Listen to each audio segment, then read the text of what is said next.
कलयामि कलिध्वंसम् कविं लोकदिवाकरम् यस्य गोभिप्रकाशाभिराविद्यं निहतं तमः वाழிपरकालन् वाழிकलिकन्ये वाழிकुरयलूर् வாழ்வேந்தன் வாழியரோ மாயோனை வாழ்வலியால் மந்திரங்கொள் மங்கையர்கோன் தூயோன் சுடர் மானவேல் நெஞ்சுக்கிருள் கடிதீபம் அடங்கா நெடும் பிறவி நஞ்சுக்கு நல்லவமுதம் தமிழ நன்னூல் துறைகள் அஞ்சுக்கிலக்கியம் ஆரணசாரம் பரசமய பஞ்சு கனலின் பொறி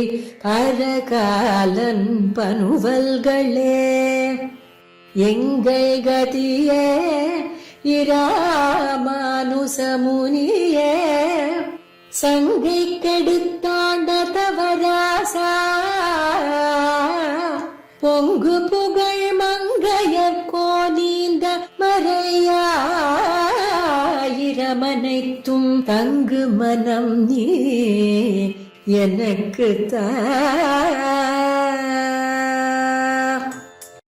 ஸ்ரீசைலேஷதயா பாத்திரம் தீபக்தியாதி குணார்ணவம் யதீந்திர பிரவணம் வந்தே ரம்யஜா மாதரம் முனிம் லக்ஷ்மீநாத சமாரம்பாம் நாதயாமுன மத்யமாம் அஸ்மதாச்சார்ய பர்யந்தாம் வந்தே குரு பரம்பராம் கலயாமி கலித்வம்சம் கவிம் லோக திவாகரம் யஸ்ய கோபி பிரகாசாபிஹி ஆவித்யம் நிஹதந்தமஹ வாழி பரகாலன் வாழி கலிகன்னி வாழி குறையலூர் வாழ்வேந்தன் வாழியரோ மாயோனை வாழ்வலியால் மந்திரங்கொள் மங்கையர்கோன் தூயோன் சுடர்மானவேல் நெஞ்சுக்கிருள் கடிதீபமடங்கா நெடும்பிறவி நஞ்சுக்கு நல்லவமுதம் தமிழ நன்னூல் துறைகள் அஞ்சுக்கிலக்கிய மாரணசாரம் பரசமய பஞ்சுக்கனலின் பொறி பரகாலன் பனுவல்களே எங்கள் கதியே ராமானுசமுனியே சங்கை கெடுத்தாண்ட தவராசா பொங்கு புகழ் மங்கையர்கோ நீந்த மறையாயிரம் அனைத்தும் தங்குமனம் நீ எனக்குத்தா. அடியேன் தாசானுதாசன் ஸ்ரீமதே ராமானுஜாய நமஹ. ஸ்ரீமத் வரவர முனையே நமஹ. ஸ்ரீமத் வேதமார்க்க பிரதிஷ்டாபனாச்சாரியராய் உபய வேதாந்த பிரவர்த்தகாச்சாரியராய் ஸ்ரீமத் பரமஹம்ச பரிப்ராஜகாச்சாரியராய் எழுந்தருளிருக்கக்கூடிய நம் சுவாமி எதிகுரி எதிராஜ ஜீயர் ஸ்ரீ நாராயண ராமானுஜ ஜீயர் சுவாமியினுடைய தேனே மலரும் திருப்படி தாமரைகளுக்கு பல்லாண்டு பல்லாண்டு காப்பு சாத்தி அவருடைய திருப்படி தாமரைகளினுடைய பலத்தினாலே அதனுடைய நியமான குணமாக இன்று செவ்வாய்க்கிழமை மங்களவாசர நன்னாளிலே திவ்ய பிரபந்த தாரா என்ற தொடர்ச்சியிலே இன்றைய பெரிய திருமொழி 10ஆம் பத்து 2ஆம் பதிகம் ஏனை சொல்லவானுமாய் நியமித்தபடியினாலே அந்த 10ஆம் பத்து 2ஆம் திருமொழி, அதாவது இரக்கமின்றி எங்கோன் செய்த தீமை என்று ஆரம்பிக்கக்கூடிய அந்த பதிகத்தை இன்று அனுபவிக்க பெறலாகிறது. இந்த திவ்ய பிரபந்த தாரா அப்படின்றது இந்த சொற்பொழிவானது எம்ஓபி சாரிட்டிஸ் அவர்களுடைய விஷயமாக ஆதரவினாலே இது நடைபெற்று கொண்டு வருகிறது. எல்லாருக்கும் தெரிஞ்ச விஷயந்தான். அந்த கிரமத்திலே அடியேனை பெரிய திருமொழியில் 10ஆம் பத்து 2ஆம் பதிகம் சொல்ல வேணும் என்ற நியமனத்தின் பேரில் பேச விழைகிறேன். அடியேன் தாசானுதாசன், திருவல்லிக்கேணி கோமடம் மாதவாச்சாரியார். இன்றைய பதிகம் ஒரு ஆச்சரியமான பதிகம். இரக்கமின்றி எங்கோன் என்று ஆரம்பிக்கக்கூடிய இதற்கு முன் பதிகத்திலே கீழே, அதாவது ஒரு நல் சுற்றம் என்று ஆரம்பித்து மிகவும் ஆச்சரியமான ஒரு பதிகத்தை தந்தருளினார் திருமங்கை மன்னன். அதாவது இப்போ நலவந்தம் இல்லதோர் நாடுன்னு சொல்லும்படியாக பரமபத பிராப்தி அடைய வேணும்னு ஆசைப்பட்டு இருள் தருமா ஞாலமாக இருக்கக்கூடிய இந்த பிரபஞ்சம், இந்த பூலோகம், இதோடு இது கொடு உலகம் என்று மனசில் கொண்டு அதனாலே பரமபதம் செல்ல வேணும் அப்படிங்கிற விருப்பம் ரொம்ப கிளர்ந்து போச்சு ஆழ்வாருக்கு. எம்பெருமான் இனி நம்முடைய அபிமதத்தை தலை கட்டி அல்லது நில்லான் நமக்கு கண்டிப்பாக தந்தருள்வன், வைகுண்ட பிராப்தியை எம்பெருமான் தந்தருள்வன். எப்படி சுவாமி நம்மாழ்வார் இருள் தருமா ஞாலத்துள் இனிப்பிறவி யான் வேண்டேன் என்று சொன்னாரோ, அதே மாதிரி இவரும் இனிமேல் இங்கே இருக்க வேண்டிய அவசியம் இல்லை. இப்பொழுது பரமபக்தி அப்படிங்கிறது நன்றாக கிளர்ந்து எழுந்தது, தலைக்கு மேலே ஏறி போனதுனாலே பரமபக்தியிலே ஊன்றிருக்கக்கூடிய ஆழ்வாரை பரமபதத்தை எழுந்துள்ள செய்ய வேணும் என்று நினைப்பன் என்று இவரை நினைத்து கொண்டு, அதனால் அந்த அந்த நிச்சயம் தோன்றியதினாலே பரமபதத்திற்கு பயணம் புறப்படுவதற்காகவே ஒரு பாரிப்பை மனசில் ஏறிட்டு கொண்டு, இப்போ ஒரு ஸ்திரீக்கு கல்யாணம் ஆகிறது அப்படின்னு சொன்னால் அந்த காலத்திலே தன்னுடைய கிரகத்தை சுற்றியே கல்யாணம் அமைப்பர்கள். ஒரு தெருவையே பந்தல் போட்டு அவ்விடத்திலே எதிர் கிரகம் மாப்பிள்ளை வீட்டார், இந்த கிரகம் பெண் வீட்டார் என்று மறுபடியும் அந்த பெண் வீட்டாருடைய பந்து பரிவாரங்கள்லாம் இருக்கக்கூடிய நிறைய கிரகங்கள்.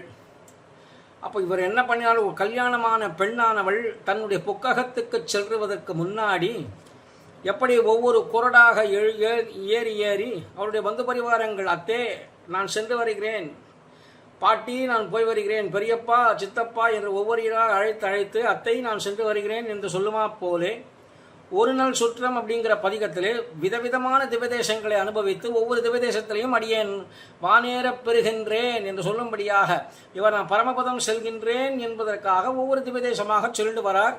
அதில் சொல்லும் பொழுது முதல் பாட்டிலேருந்து பார்த்தா முதல் பதிகத்தில் ரொம்ப ஆச்சரியமாக இருக்கு. நெருநல் கண்டது நீர்மலை, அதே பாட்டிலேயே கருநெல் சூழ் கண்ணமங்கை, இது முதல் பாட்டில். ரெண்டாவது பாட்டிலையும் வேங்கடத்துச்சியில் கண்டு காண்டும் தன்காவிலே, திருத்தன்காவில சொல்றார், வேங்கடத்து உச்சின்னு சொல்றார்.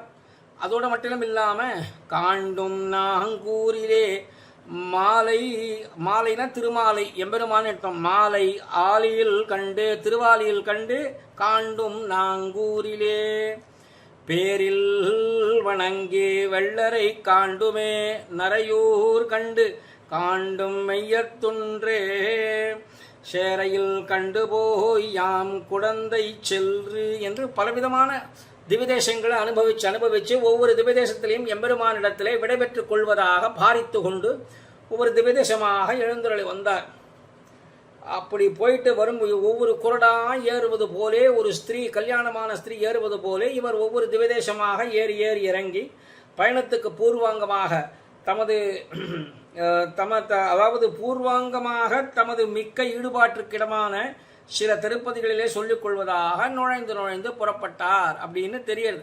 முதல் பதிகத்தை பார்த்தா பெண் பிள்ளை விவாக கோலம் எல்லாம் செஞ்சு கொண்டாச்சு. தன்னால் ஆகக்கூடிய சன்னாகங்கள் எல்லாம் எல்லாத்தையும் செய்து முடித்தாலும் கூட இந்த தாலி கட்டுபவன் அந்த காலத்தில், இப்பொழுது பற்றி பேசலை, அந்த காலத்தில் 12 வயசு ஆண் பிள்ளைக்கும் 6 வயசு ஸ்திரீக்கும் என்று விவாக உச்சிதமான வயசு. பதிசம்யோக சுலபம் பயோ திருஷ்டுவாது மேபிதா, சீதா பிராட்டியாருக்கு விவாகமாகும் பொழுது 6 வயசாகும், சக்கரவர்த்தி திருமகனுக்கு 12 வயசாகும் என்று அந்த காலத்தின் விஷயத்தை சொல்லுகிறார்கள். இது யுகாந்தர விஷயம். இந்த காலத்திலே அப்படி இல்லை. இந்த காலத்தில் எல்லாமே 28 வயசு 30 வயசு என்றெல்லாம் கூட ஓடுகிறது. அப்படி இருந்தால் கூட தாலி கட்டும் என்ன பண்ணலாம், இவள் இன்னும் பதிசம்யோக சுலபம், இன்னும் கணவனோடு சேர்ந்து அந்த உச்சிதமான வயசு வர வரைக்கும் இங்கேயே இருக்கட்டும் என்று விட்டு வைப்பது போலே ஆழ்வாரையும் எம்பெருமான் விட்டு வைத்தான். எப்படி சுவாமி நம்மாழ்வாரை விட்டு வச்சானோ, கரவிசம் பெருவழி நீர்நிலவிசை வரணவில் திரள்வழி அழிமுறையான் என்ற பரண்டி மேல் குருகோர் சடகோபன் சொல் நிறை 1000 இவபத்தும் வீடே என்று 1000ன்னு சொன்னதுனால 1000 பாசுரங்களையும் சாதித்தருள வேணும்னு அவர் சங்கல்பம் பண்ணி கொண்டதுனாலே அவரை எம்பெருமான் 1000 பாசுரம் வரைக்கும் விட்டு வைத்தானோ, அதுபோல் இந்த ஆழ்வாருடைய திருமுக மண்டலத்திலிருந்து இன்னும் சில பாசுரங்கள் வரவழைக்க வேணும்ன்ற பாரிப்பு பகவானுக்கு ஏற்பட்டதுனாலே அவர் இங்கேயே விட்டு வைச்சான். இப்படி விட்டு வச்சதுமே ஐயோன்னு தாபப்பட்டார் ஆழ்வார். அப்படி தாபப்பட்ட பிறகு எம்பெருமான் உடனே என்ன பண்ணினான், இவருக்கு முகம் காட்டவில்லை என்றால் இவர் நிலத்தில் தங்க மாட்டாரோ என்று நினைத்து தானாகவே எம்பெருமான் என்ன பண்ணினான், பல சேஷ்டிதங்கள் விபவாவதாரத்திலே அவன் என்னென்ன சேஷ்டிதங்கள் பண்ணானோ அதெல்லாம் இவர் காட்டி கொடுக்கிறார். அந்த ரீதியிலே சக்கரவர்த்தி திருமகனாக அவதாரம் பண்ணின காலத்திலே லங்காபுரிக்கு சென்று, அதாவது சேது பந்தனம்லாம் பண்ணி லங்காபுரிக்கு சென்று அங்கே அவனுடைய இலங்கை கோன்னு சொல்லும்படியான ராவணனை சம்ஹாரம் பண்ணி அதன் பிறகு என்ன நடந்தது அப்படிங்கிற அந்த சேஷ்டிதங்களை எல்லாம் இவருக்கு காட்டி கொடுக்க ஆழ்வாரும் அத்தியாச்சரியமா அதை ஏறிட்டு பாடுறார். என்ன சுவாமி இது தாமான தன்மையில் ஆழ்வார் பாடலையே, ராட்சசர்கள்லாம் தோத்து போனத்துக்கு விஷயானுகுணமாக சக்கரவர்த்தி திருமகனை நோக்கி அவனுடைய ஜெய விஷயத்தை சொல்லுகிறார்கள், கூத்தாடுகிறார்கள் அப்படின்னு பொழுது அதை போய் ராட்சசர்களுடைய விஷயத்தை ஏறிட்டு பாடுகிறாரோ அப்படின்னு ஒரு சங்க தோன்றும். அப்படி இல்லை. பொதுவாகவே எம்பெருமான் விஷயத்தை கோபியமார்கள் ஆய்ச்சியர்களுடைய விஷயத்தை ஏறிட்டு பாடுறது அப்படின்னு அனுகாரம் பண்றது அப்படிங்கிறது ஆண்டாளும் காட்டியிருக்கிறாள். சுவாமி நம்மாழ்வாரும் இது போல அனுகாரங்கள்லாம் செய்தது உண்டு. ஆனால் இப்பொழுது திருமங்கை மன்னன் ராட்சசர்களை போய் ஏறிட்டு பாடுறதா அப்படின்னு ஒரு சந்தேகம் வரலாம். அதாவது இப்போ எம்பெருமானுடைய கல்யாண குணங்களை சொல்லுகிறது அப்படிங்கிறது எந்த ரீதியாக இருந்தா என்ன? விபீஷணாழ்வான் சொல்லலையா, விபீஷணாழ்வான் ராட்சச ஜாதியிலே பிறந்தான்னு சொல்லுகிறார்கள். எம்பெருமான் அவரை ஏற்றுக்கொள்ளலையா? அடுத்தபடியாக அசுர குலத்திலே பிறந்த பிரகலாதாழ்வானை ஏற்றுக்கொள்ளலையா? எம்பெருமானுக்கு இந்த ஜாதி விசேஷம்லாம் கிடையாதாச்சே. யார் வந்தாலும் மித்ரபாவேன சம்பிராப்தம் நத்யஜேயங்கதஞ்சன தோஷோ யத்யபி தஸ்ய ஸ்யாத் சதாமேத தகர்ஹிதம் என்று தோஷமே இருந்தாலும் அமையும் என்றான். என்னுமா போலே தோஷத்தோடே வரினும் சக்கரவர்த்தி திருமகன் ஏற்றுக்கொள்ளுகிறான். ஆனால் ஒரே ஒரு விஷயம், விபீஷணாழ்வான் வந்தபோது விசாரம் நடந்தது. அவன் பின்னாடியே ஒரு 4 வந்தார்கள். அந்த 4 விசாரம் இல்லையே. அதாவது விபீஷணாழ்வானை பற்றி கொண்டு வருதுனால விசாரம் ஆச்சாரியனுக்கு தானே தவிர அவன் பின்னாடி வந்த சிஷ்யர்களுக்கு இல்லை. அப்படிங்கிறதுனாலே இப்பொழுது ஆனாலும் அந்த விபீஷணாழ்வான் சுக்ரீவனை ஆச்சாரியனாக வரித்து அவன் மூலமாகத்தான் சுக்ரீவம் அப்படின்னு அவனை வரித்து சுக்ரீவனை என்று அவனை வரித்து அவன் மூலமாக ராகவம் சரணங்கதா என்று சொல்லும்படியாக ராகவனிடத்தில் வந்தார். விபீஷணாழ்வான் வந்தபோது சக்தனாயிருந்தான் ராட்சசன். இப்பொழுது ராவணன் மாண்டான் அப்படிங்கிற சந்தர்ப்பத்திலே இவர்கள் எல்லாரும் இந்த கூத்தாடுகிறார்கள் ராட்சசர்கள். ராவணன் செய்தது சரணாகதி. இவர்கள் இந்த தச்ச சந்தர்ப்பவசேன ஒரு கால் ராவணன் மாளவில்லை என்றால் ராட்சசர்கள் மேலும் மேலும் குதித்திருப்பார்கள், சண்டை போட்டு இருப்பார்கள். எல்லாம் தோத்து போய் மூலபல சைன்யமும் போயிடுத்து. தேது ராம சகசிராணி ரணே பஷ்யந்தி ராட்சசாக புனப்பஷ்யந்தி காக்குஸ்தம் ஏகமேவ மகாகவேன்னு சொல்ல முடியாது. ஒரு ராமனை பார்த்தார்கள், ராமனையே பார்க்கவில்லை, 1000 ராமனை கண்டார்கள் என்று பிரமிக்கும்படியா செஞ்ச எம்பெருமானுடைய ஒரு ஜெயத்வஜத்துக்கு இப்பொழுது இவர்கள் அப்பேற்பட்ட விசேஷான குணமாக எம்பெருமானுடைய ஜெயத்தை கொண்டாடுகிறார்கள் என்று இந்த பதிகம் செல்கிறது. இதோட இந்த பதிகம் மட்டுமே இல்லை, அடுத்த பதிகத்திலையும் குழமணி தூரமே என்று சொல்லும்படியாக அது ஒரு ஆச்சரியமான பதிகம். அந்த பதிகத்திலையும் ரொம்ப ஆச்சரியமா தெரிவிக்கிறார். இவர்கள் எல்லாரும் சேர்ந்து பாடுகிறார்கள் அப்படின்னு தெரிகிறது. இந்த இரக்கமின்றி அப்படிங்கிற இந்த பதிகத்துல தடம் பொங்க தம்பொங்கோ என்று ஒவ்வொரு பாட்டிலும் கடைசியில முடியும்படியாக இதை அனுபவிச்சிருக்கிறார் திருமங்கை மன்னன். அது ஒரு முடிவாக ஒவ்வொரு பாசுரத்தையும் தெரிவிக்கிறார். இந்த தொடர்மொழி இந்த அருளி செயல் தவிர வேற எங்கேயுமே கிடையாது சுவாமி. தடம் பொங்க தம்பொங்கோன்னு ஏதாவது ஒரு கவி சாதிச்சிருக்கிறாரா பாருங்க. வேற எங்கேயாவது முன்னையும் பின்னையுமாக இல்லை புறநானூற்று பாடல்கள் பரிபாடல் எதிலையாவது இருக்கான்னு பார்த்தா கிடையவே கிடையாது. திருமங்கை மன்னனுக்கே தோன்றின ஆச்சரியமான ஒரு தமிழ் விஷயமாக இருக்கு இது. அதனால வேற எவ்விடத்திலும் பிரயோகப்பட்டதே கிடையவே கிடையாது. இது புலப்படவே இல்லை இது. அதனால இது ஒரு சங்கேத சப்தானுகாரம், சங்கேதமாக ஒரு சப்தம் செய்யறது. அதாவது திடீர்னு குதிக்கிறது.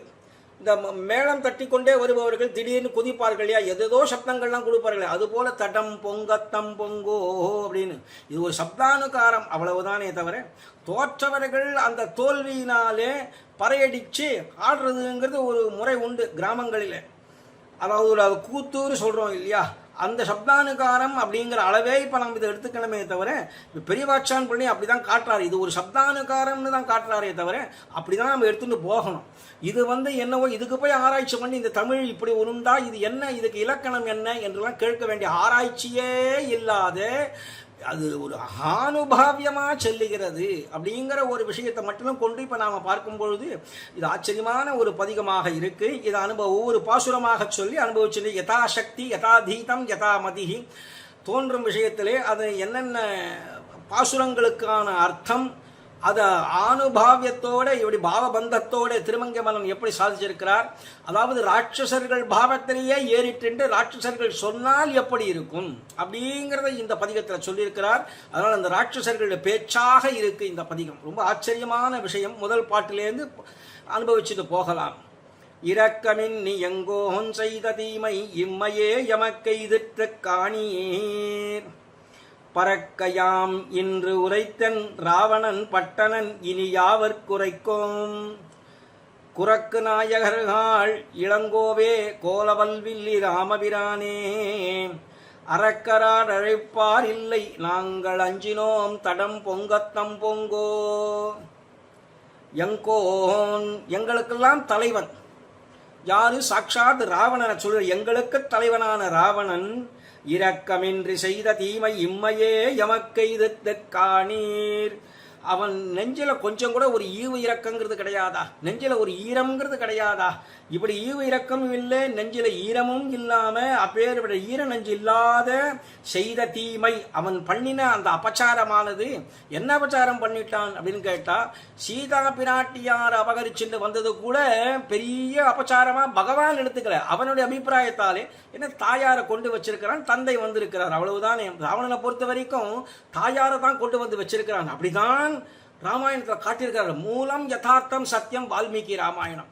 அந்த வால்மீகி ராமாயணத்தை சொல்லும் பொழுது ராவணன் தன்னைத்தானே மாய்த்து கொள்ள வேணுங்கிற ஆசையினாலே தன் சாவை தானே தேடிண்டான் அப்படின்னு தான் காட்டுறாருங்க. அப்ப ராவணாதிகளுக்கு அவர்களுக்கு அந்த மரணம்ங்கிறது கிடையாதோ? எவன் உயிர் எடுக்கணுமோ அவனே கைகட்டி வாய்ப்பொத்தி இங்க யம தர்மராஜன் உட்கார்ந்துருக்கும் பொழுது யம தர்மராஜன் போல வந்தவன் சக்கரவர்த்தி திருமகன். அவனுடைய காரியங்களை இப்ப இவன் செய்ய போறான். ஏன்னா சிருஷ்டி ஸ்திதி சம்ஹாரம் மூன்றுமே செய்யக்கூடியவன் எம்பெருமான் ஆச்சே. அதனால இப்ப சம்ஹாரமும் ராவணனையும் வாய்த்தொழிக்க வேணும். அவனுக்கு ஆயுசு எடுப்பார் இல்லை. அதனால அவர்கள் தாங்களே தங்கள் மரணத்தை தேடிக்கொள்கிறார்கள். துரோணாச்சாரியரோ பீஷ்மாச்சாரியரோ கர்ணன் போன்றவர்கள்லாம் துரியோதனன் பக்கல் இல்ல, அதர்ம பட்சபாதிகள் கிடையாது. அவர்கள் மரணத்தை தானே தேடிக்கொள்கிறார்கள். ஒரு கால் கண்ணன் பட்சபாதிகளாக இந்த பாண்டவ பட்சத்திலே இருந்தார்களே. ஆனால் துரோணாச்சாரியரை கொள்வதற்காக துருபத புத்திரனும் அதுக்கு அடுத்தபடியாக கர்ணனையும் பீஷ்மாச்சாரியரையும் கொள்வதற்காக அர்ஜுனன் ஏற்பட்டிருக்குன்னு அவர்களுக்கே தெரிஞ்ச காரணத்தினாலே இங்க இருந்தால் அந்த மரணம் வாய்க்காது அப்படிங்கிறதுனாலே எதிர்பட்சத்தில் இருக்கிறார்கள். அதுபோல இந்த இடத்துல இவர்கள்லாம் இருக்கிறார்கள். ராவணன் என்ன பண்ணினான்? மனசமார்ப்பயத்து சுவாத்மவதாய ராவணகான்னு வால்மீகி பதம் போடுறார். தண்டகாரண்யத்தில் சீதா பிராட்டியார அபகரிச்சுட்டு போற கட்டத்துல அவன் மனசை சமர்ப்பணம் பண்ணி அதன் பிறகு தாயாரை கொண்டு வச்சு இவள் தாயார்னு தெரிஞ்சுதான் கொண்டு வச்சிருக்கிறான். ஆனா சேஷ்டிதங்கள்லாம் வேற விதமா செஞ்சாதான் எவ்வளவுக்கு அவ்வளவு அபச்சாரம் அதிகமா பண்றோமோ அவ்வளவு சீக்கிரம் நமக்கு மரணம் வாய்க்கும் என்று தெரிந்து கொண்டுதான் சீதா பிராட்டியாரை கொண்டு வச்சிருக்கிறான்னு தெரியுது. ஆரம்பத்திலேயே சொல்லிட்டார் இந்த பாட்டுல. தீமை அவன் செய்த பண்ணின அபச்சாரமானது இம்மையே இப்பிறப்பிலேயே எமக்கு எய்தித்து காணீர். எங்களுக்கு பலித்து விட்டது. பெரியவர்கள் பண்ண தீமைகள்லாம் சிறியவர்களுக்கு சென்று சேரும், அந்த குலத்துக்கே நாசமாகும்படியாக. ஏன்னா பகவான் சொல்லும் பொழுது அவதாரத்துக்கு முன்னாடி தேவர்கள்லாம் வந்து சரணாகதி பண்ணும்போது பயம் தெஜத பத்ரம்பகா ஹிதார்த்தம் யுதி ராவணம் சபுத்திர பௌத்திர சமித்ர சாமாத்திய ஞாதி பாந்தவம். ராவணன் குடும்பத்தை பூண்டோட ஒழிச்சுடுறேன்னு சங்கல்பம் பண்ணிட்டு வந்துதான் அவதாரம் பண்ணிருக்கிறான். அதனால அந்த ராவணாதிகள்லாம் மாய்ந்து போன பிறகு மீதி எஞ்சி இருக்கக்கூடிய ராட்சசர்கள்லாம் பழுந்து சொல்றார்கள், இம்மை இந்த பிறப்பிலேயே எங்களுக்கு பலிச்சு விட்டது பாருங்கள். இன்று இப்போது யாம், அதாவது சொல்லக்கூடிய நாங்கள், யாம் பறக்க உரைத்தன் ராவணன் பட்டணன். நாங்கள் இனிமே விரிவாக சொல்வதானா இனிமே என்னத்தை சொல்றது? எங்களுடைய கோன் எங்கோன்னு ஆரம்ப முதல் வாக்கிலேயே சொல்லிட்டாரு. அப்பேற்பட்ட எங்கோனா இருக்கக்கூடிய எங்கள் அரசன் சக்கரவர்த்தி, அதாவது சக்கரவர்த்தி திருமகனாலே அடிபட்டு கீழே விழுந்த ராவணன் அவன் எவ்வளவோ அபச்சாரப்பட்டு செஞ்சுட்டான். அதனால நாங்கள் இதை பத்தின விஷயங்களை இனிமே விரிவாக சொல்றதுனால என்ன பயன்? ராவணன் மாண்டு போனான். இப்ப இங்க சொல்றார், பின்னாடி வேற விதமா சொல்ல போறார் இதே பதிகத்திலேயே. ராவணன் மாண்டு போனான் அப்படின்னா இனிமேல் யாவர்க்கு உரைக்கும். இதெல்லாம் போய் இனிமே யார்கிட்ட சொல்றது? நாங்க பட்ட பாடுதான் இனிமே யார்கிட்ட சொல்லி என்ன பயன்? எங்களுக்கு என்ன மருந்தாகுமா? அதனால நேர யார் பரம எதிரின்னு நினைச்சுட்டு இருந்தோமோ இத்தனை நாள் அவனுடைய திருவடியிலேயே வந்து விழ வேண்டியதுதான். சீதா பிராட்டியார் அபகரிச்சென்றது அபச்சாரமாய் இல்லாத சக்கரவர்த்தி திருமகனுக்கு எது இப்ப அபச்சாரமாக ஏறிட்டு கொண்டு ராவணனை சம்மானம் பண்ண நேர்ந்தது சக்கரவர்த்தி திருமகனுக்கு என்றால் பகவத் அபச்சாரத்தை காட்டிலும் கொடியது பாகவதாபச்சாரம். ஹனுமானுடைய வாலிலே அவர் வந்து நெருப்பு வச்சது, அங்கதனுக்கு சில சிரமங்கள் கொடுத்தது போன்ற விஷயங்களிலே அதை அபச்சாரமாக பாகவதாபச்சாரமாக எடுத்துக்கொண்டு அதன் காரணமாகத்தான் ராவணனை சம்ஹாரம் பண்ணினார் என்று தெரிகிறதே தவிர சீதா பிராட்டியாரை கொண்டு வச்சது எதுக்காக? அவள் சத்சங்கமாக இருந்து அவனுக்கு ராவணனுக்கு உபதேசம் பண்ணுவளோ. விதிதா சகிதர்மஜா சரணாகத வத்சலஹா தேன மைத்ரி பவத்துதே எதி ஜீவிதம் இச்சசி அப்படின்னு சொன்னான். அது நல்லபடியா சொல்லி கேட்கலன்னா குட்டுவன் ஜாக்கிரதை, போய் காலில் விழறியா இல்லையான்னு சொல்றதுக்கு அம்மாவுக்கு ஒரு அதிகாரம் உண்டு இல்லையா? அதை போலத்தான் சொல்றாள். எனக்கு நீ வந்து நிக்கிறைய பயலே பஸ்மார்க தேஜசா, என்னுடைய இப்போ இருக்கிற தபசுக்கு நான் என்ன பண்ணியிருக்கணும் தெரியுமா? உன்னை பஸ்மமாக்கி இருக்கணும். ஆனால் நான் எனக்கு வந்து அது மாதிரியான ஒரு சந்தேஷம் மெசேஜ் அப்படிங்கிறது சக்கரவர்த்தி திருமகன்டேந்து வராததுனாலையும் என்னுடைய தபசு பரிபாலனத்தினாலையும் அசந்தேஷாத்து ராமஸ்ய தபசானுபாலனாத் நத்வாம் குர்மி தசக்ரீவா பஸ்மார்ஹ தேஜசா, உன்னை பஸ்மமாக்கிட முடியும், அது நான் செஞ்ச மாட்டேன். எப்பொழுது எம்பெருமான்னு ஒருவன் இருக்கிறானோ அவன் வந்து தன்னுடைய பல பராக்கிரமத்தை காட்டணுமே தவிர நானே புறப்படுறது அழகில்லை அப்படின்னு சீதா பிராட்டியார் அந்த மாதிரியான உபதேசமும் பண்ணியிருக்கிறாள். அதனால இப்படி இவர்கள் உபதேசம் பண்ணுவதற்காக தான் சீதை அவள் சத்சங்கமாக இருக்கட்டும் தான் பகவான் விட்டு வச்சானே தவிர அவர்கள் ஏதோ பரஸ்பரம் ரகசியம் பேசிட்டு தான் இந்த காரியத்தை செய்கிறார்கள். சக்கரவர்த்தி திருமகனும் சீதா பிராட்டியாரும் ஏற்கனவே வந்து ஒரு ரகசியம், அதனால அசந்தேசம்னுட்டாங்க. சந்தேசம்னா மெசேஜ், அசந்தேனம் ஒரு எனக்கு எம்பெருமான்ட்டேந்து மெசேஜ் இல்லாததுனாலையும். என்ன மெசேஜ்? இவனை கொன்னுடு, நீயே கொன்னுடுன்னு சொல்லியிருக்கலாமோ என்னமோ, ஆனால் அப்படி சொல்ல மாட்டார். ஏன்னா சீதா பிராட்டியார் இருந்தா கூட எம்பெருமான்னு ஒருவன் இருக்கும்போது அவனுடைய பலபராக்கிரமம் உலோகத்துக்கு பிரகட்டிதம் ஆகணுமே தவிர நானே புறப்படுறது என்னவோ தேவி மகாத்மியம்னு சொல்லுவார்களே அது போல ஆகிடும். அது ஆகாது. அப்படிங்கிறதுனாலே பிராட்டியும் பொறுமையா இருக்கிறாள். அந்த பொறுமையை பற்றி சிறிய திருவழி எம்பெருமான்ட்ட விஞ்ஞாபனம் பண்ணும்போது ஹிமகத நளினீவ நஷ்டசோபா வியசன பரம்பரையா அதிபீட்யமான சகச்சர ரகிதேவ சக்கரவாக்கி ஜனகசுதா கிருபணாம் தசாம் பிரபன்னா சொல்லும் பொழுது க்ஷிதி க்ஷமா புஷ்கர சன்னிவ க்ஷிதிஹி க்ஷமா அப்பேற்பட்ட சின்ன இந்த பூமியிலே அந்த பூமிக்கு பேரே க்ஷமா தரா சர்வம் சஹா என்றெல்லாம் பேராச்சு. அதுபோல பொறுமையா பூமி பிராட்டி போல இருக்கிறாள் அவள். காரணம் எம்பெருமான் வந்து கேள்வி கேட்பன் அப்படிங்கிறது. அதனால அதைத்தான் அபச்சாரமாக கொண்டு ராவணனை சம்ஹாரம் பண்ண நேரிட்டது. எதை கொண்டு? பாகவதாபச்சாரம் கொடியது அப்படின்னு பகவான் லோகத்துக்கு பிரகடனம் பண்றான். அதனால ராவணன் பட்டனன், அந்த ராவணன் மாண்டு போனான். இனி நாங்க யாருக்கு என்ன சொல்லி என்ன பயன்? இல்லை, எங்களுக்கு தான் தெரியுமா இந்த ரகசியங்கள்லாம். குரக்கு நாயகர்கள் இளங்கோவே, குரக்கு நாயகர்கள் அப்படின்னாக்கா வானர சேனாதிபதிகளே. யாரு? நலன், நீலன், திவிதன், மைந்தன், பனசன் என்று. நலன் விஸ்வகர்மாவுடைய அம்சம், நீலன்கிறது அக்னியினுடைய அம்சம் என்று இவர்களுடைய அம்சமாக தோன்றிருக்கிறார்களே. இவர்கள்லாம் அவரவர்கள் தனித்தனி தன்மை வாய்ந்தவர்கள், பெருமை வாய்ந்தவர்கள். அதனாலே குரக்கு நாயகர்கள் குரங்கு ரூபத்தில் வந்திருக்கிறார்கள். ஏன் சுவாமி குரங்கு ரூபத்தில் வரணும்னு கேட்டா, ராவணன் எவ்வளவோ வரனை பெற்றுக்கொண்ட பிரம்மாவிட்ட வரன் பெற்றுண்டவன் நரன் வானரன், இந்த ரெண்டு பேர் தான் மதிக்கல. அதனால தான் எம்பெருமான் நரனா வந்தார். மற்ற தேவர்களை சாகாயம் பண்ணுவதற்காக வேண்டி வானரர்களாக வந்துட்டார்கள் அப்படின்னு ரொம்ப ஆச்சரியமா தெரியுதுங்க. அதனால அந்த இளங்கோவே இளைய பெருமாளே அஹிபதிஹி, அவர் சாட்சாத் ஆதிசேஷன், அவரே இங்க வந்திருக்கார். அந்த அவனை பார்த்து இளங்கோவேன்னு சொல்றார்கள். இந்த இளங்கோன்ற பதம் இளைய பெருமாளுக்கே பொருந்தும். இளங்கோவும் நேரிழையும் பின்பு போக எவ்வாறு நடந்தானே எம்மிராமாவோ குலசேகர ஆழ்வார் கேட்டார் இல்லையே தன்னுடைய பாசுரத்தில். அதுபோல இந்த இளங்கோன்னு நம்ம சம்பிரதாயத்தை சொல்றது பூரா நம்ம இளைய பெருமாள் ஆகிய லக்ஷ்மணனைத்தான் சொல்றது. அப்படி இளங்கோவேன்னு அவனையும் அவனை அழைச்சு கோலம் வல்வில் ராமபிரானே அழகிய திண்ணிதான சார்ங்கவில் என்று கை இருக்கக்கூடிய அந்த வில்லை கொண்ட ஸ்ரீ ராமபிரானே அரக்கர் ஆடழைப்பார் இல்லை, ராட்சச ஜாதியில் இனிமே வெற்றியை சொல்லி கூவுவார் இல்லை, ஆடுவார் இல்லை. இந்த இதை நமக்கு நஞ்சியர் என்ன பண்ணினார், இது ஆடுவார் இல்லை அப்படின்னு ஒரு விஷயத்தை எடுத்தார். ராட்சசல் அதாவது ராட்சசர்கள்ல இனி ஆடு போல அங்க ஆடுவார் இல்லைங்கிறதுனால ஆடுங்கிறதாகவே எடுத்துட்டு ஆடு கூப்பிடுவார் இல்லை என்று நஞ்சியர் நம்பிள்ளைக்கு பொருள் பண்ணிக்க. அதுக்கு நம்பிள்ளை சொன்னார், ஆடு என்றால் வெற்றி என்ற அர்த்தம் உண்டே சுவாமி, அதனால அந்த வெற்றியை கொண்டாடுவார். எங்கள் பட்சத்தில் இனிமேல் யாரும் இல்லை, எங்களுக்கு என்ன ஜெயம், ஜெயமே இல்லையே, அதனால வெற்றி பூரா உங்கள் பட்சமாச்சு.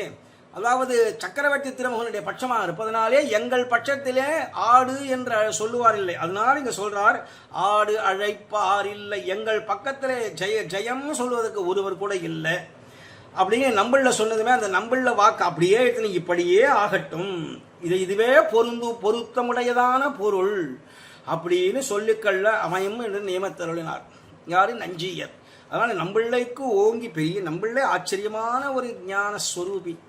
அவர் சொல்லும்போது நஞ்சியர் கூட அது அப்படியே ஆச்சரியமா, என்னதான் ஆச்சாரியனா இருந்தா கூட அந்த அர்த்தான குணத்தை எடுத்துண்டு அனுபவிக்கிறார். அதனால இங்கே சொல்றாரு, ஆடு அழைப்பார் இல்லை நாங்கள் அஞ்சினோம். நாங்கள் அப்படின்னா இந்த ராட்சச குலத்திலே மிச்ச மீதி இருக்கக்கூடியவர்கள். ராவணன் மாண்ட பின்பு எல்லாரும் போயாச்சு, இனிமே அங்கே கிடையவே கிடையாது. ஏதோ ஒரு சிலர்கள், இன்னாருக்கு பந்து, பீஷணனுக்கு பந்து, அவர்களுடைய மனைவிக்கு பந்துன்னு சில பேர் இருக்கிறார்கள் இல்லையா, அவர்களாம் சில ராட்சசர்கள் உண்டு.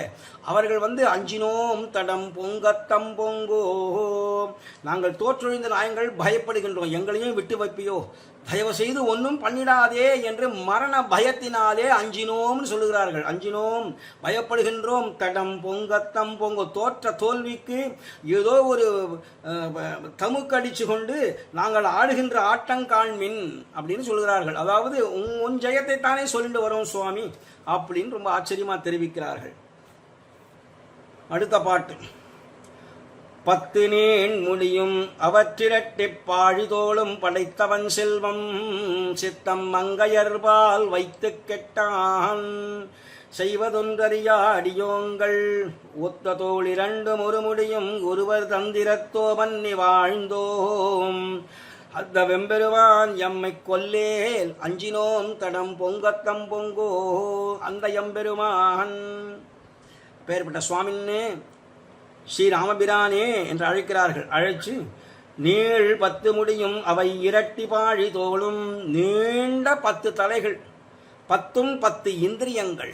அதுதான் இங்க அந்தரங்கமா பார்க்கும்போது அவனுக்கு 10ம் 10 இந்திரியங்கள், கர்மேந்திரியம் ஞானேந்திரியம் 5 சொல்லுவோம் இல்லையா, அது 2 சேர்த்தா 10. அந்த 10ம் 10 இந்திரியங்கள். உடல் தான் மனசு. மனையேவ மனுஷ்யானாம் காரணம் பந்தமோக்ஷயோகோ என்று, மனசுதான் பந்தத்துக்கும் காரணமா இருக்கு, மனசுதான் மோட்சத்துக்கும் காரணமாக இருக்கு என்று சொல்லும் பொழுது அந்த மனசு உடலா இருக்கே அதுதான் ராவணனாக சித்தரிக்கப்பட்டிருக்கு. ராஜசஸ்வரூபி, அதாவது சாத்விக ராஜச தாமச குணங்களிலே ராஜசஸ்வரூபியாக இருக்கக்கூடியவன் ராவணன், தாமசரூபியாக இருக்கக்கூடியவன் கும்பகர்ணன்.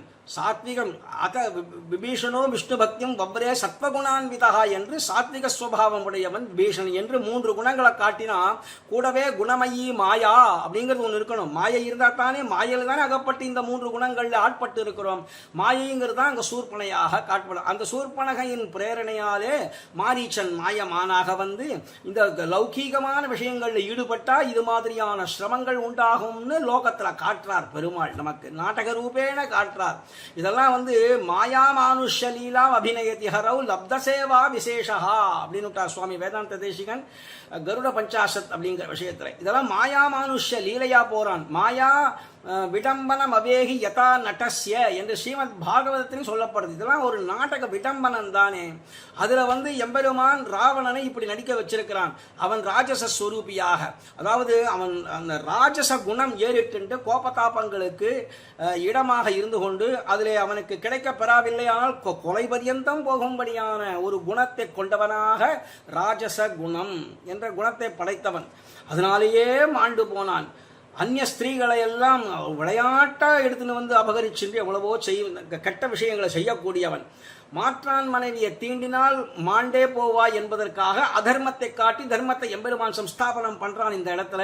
அதனால இங்க சொல்றார் இந்த இடத்துல அந்த எம்பெருமான் எப்பேற்பட்டவன்னா அந்த நீண்ட 10 தலைகளும் அவனுக்கு ராவணனுக்கு இப்ப சொன்னேன் இல்லையா 10ம் 10 இந்திரியங்கள்னு, அந்த நீண்ட தலைகள் அந்த கணக்கிலே 10 தலை இருந்ததுனாக்கா 20 தோள்கள் 20 கைகள் இருக்கணும் இல்லையா, அத மாதிரியாக வரக்கூடியவன் அவன். அதனால அந்த தலைகளின் கணக்கே இரட்டிப்பான கணக்கை உடைய அவை இரட்டி அந்த பாசுர பாசுரத்திலேயே சொல்றார், அவை இரட்டி பாழி தோளும். பேறுபட்ட அந்த வலிமை மிக்கதான தோள் அவனுக்கு வாரணம் பொருதமார்பம் வரையினை எடுத்த தோளும் நாரத முனிவர்க்கேற்ப நயம்பட உரைத்தனாவும் என்று அவனை பற்றி கம்பநாட்டாழ்வான் வர்ணிக்கும் பொழுது அப்பேற்பட்ட வலிமையான தோள்களை உடையவன் என்றெல்லாம் வர்ணிச்சிருக்கிறார். அவனை அந்த தோள்களும் படைத்தவன் உடையவனான ராவணன் மங்கையர்பால் சித்தம் வைத்து செல்வம் கெட்டான். ஸ்திரீ விஷயத்தில் கொண்டு போய் மனசு சாப்பல்யான குணமாக. ஆனால் அவன் அப்படி சொல்றானே தவிர ஸ்திரீகள்கிட்ட சபல புத்தினாலே ஸ்திரீயை கொண்டு இப்படி வச்சு இப்படிலாம் கெட்டான் இல்லையா. ஆனால் அவன் விபீஷணனுக்கு பேசும்பொழுது இதம் சொல்லும் பொழுது என்ன சொல்றான் தெரியுமோ, ஆஹா அப்பேரோட ஸ்திரீஷு சாப்பல்யம் அப்படிங்கிறான். ஸ்திரீகளுக்கு சபல புத்தி உண்டுன்னு சொல்றான். இவன் என்னவோ இவன் சபல புத்தியினாலே சீதையை கொண்டு வச்சுட்டு சீதை இணங்க மாட்டேங்கிறாள். சீதம் ராவணம் பஜபர்த்தாரம் என்று அவர்கள்லாம் அந்த ராட்சசிகள்லாம் கூட சொல்றார்கள். எதுக்குமே இணங்காத சக்கரவர்த்தி திருமகனே தனக்கு நாயகன். என்ன இருந்தாலும் பெரிய பிராட்டியார் இல்லையா. ஒரு தாயார்கிட்ட குழந்தை அபச்சாரப்பட்டா சில சந்தர்ப்பங்களில் சிரிப்பு கூட உண்டாகும். அதை போல அவள் சிரிச்சாள் அப்படின்னு விட்டாள் அந்த இடத்துல. எதுனா திருணமந்தரத கிருத்வா பிரத்யுவாச்ச சுச்சி ஸ்மிதா அப்படின்னா சொல்லிக்கிறாங்க. சுச்சிஸ்மிதான்னு அப்படி ஸ்மிதா ஒரு சிரிப்பு வந்துடும் இவன் பேசின பேச்செல்லாம் கேட்டுட்டு. பைத்தியக்காரன் சின்ன பையன் ஏதோ பேசுறானே தெரியலையேன்னு பெரிய பிராட்டியாருக்கு தோணுகிறது. தன்னுடைய குழந்தை இப்படிலாம் பேசுறது பத்தியா அப்படின்னு ஒரு தாயார் சொல்லுவலே அந்த ரீதியிலே பார்க்கிறாள் இப்போ அவனை. அப்படி பார்த்து அவனுக்கு சில உபதேசங்கள்லாம் பண்ணினாள் அப்படின்னு தெரியறது இல்லையா. இப்பேற்பட்ட இந்த ராவணன் ஸ்திரீ விஷயத்துல கொண்டு சாப்பல்யத்தை புத்தி வச்சானே. இப்படி இருக்கலாமா?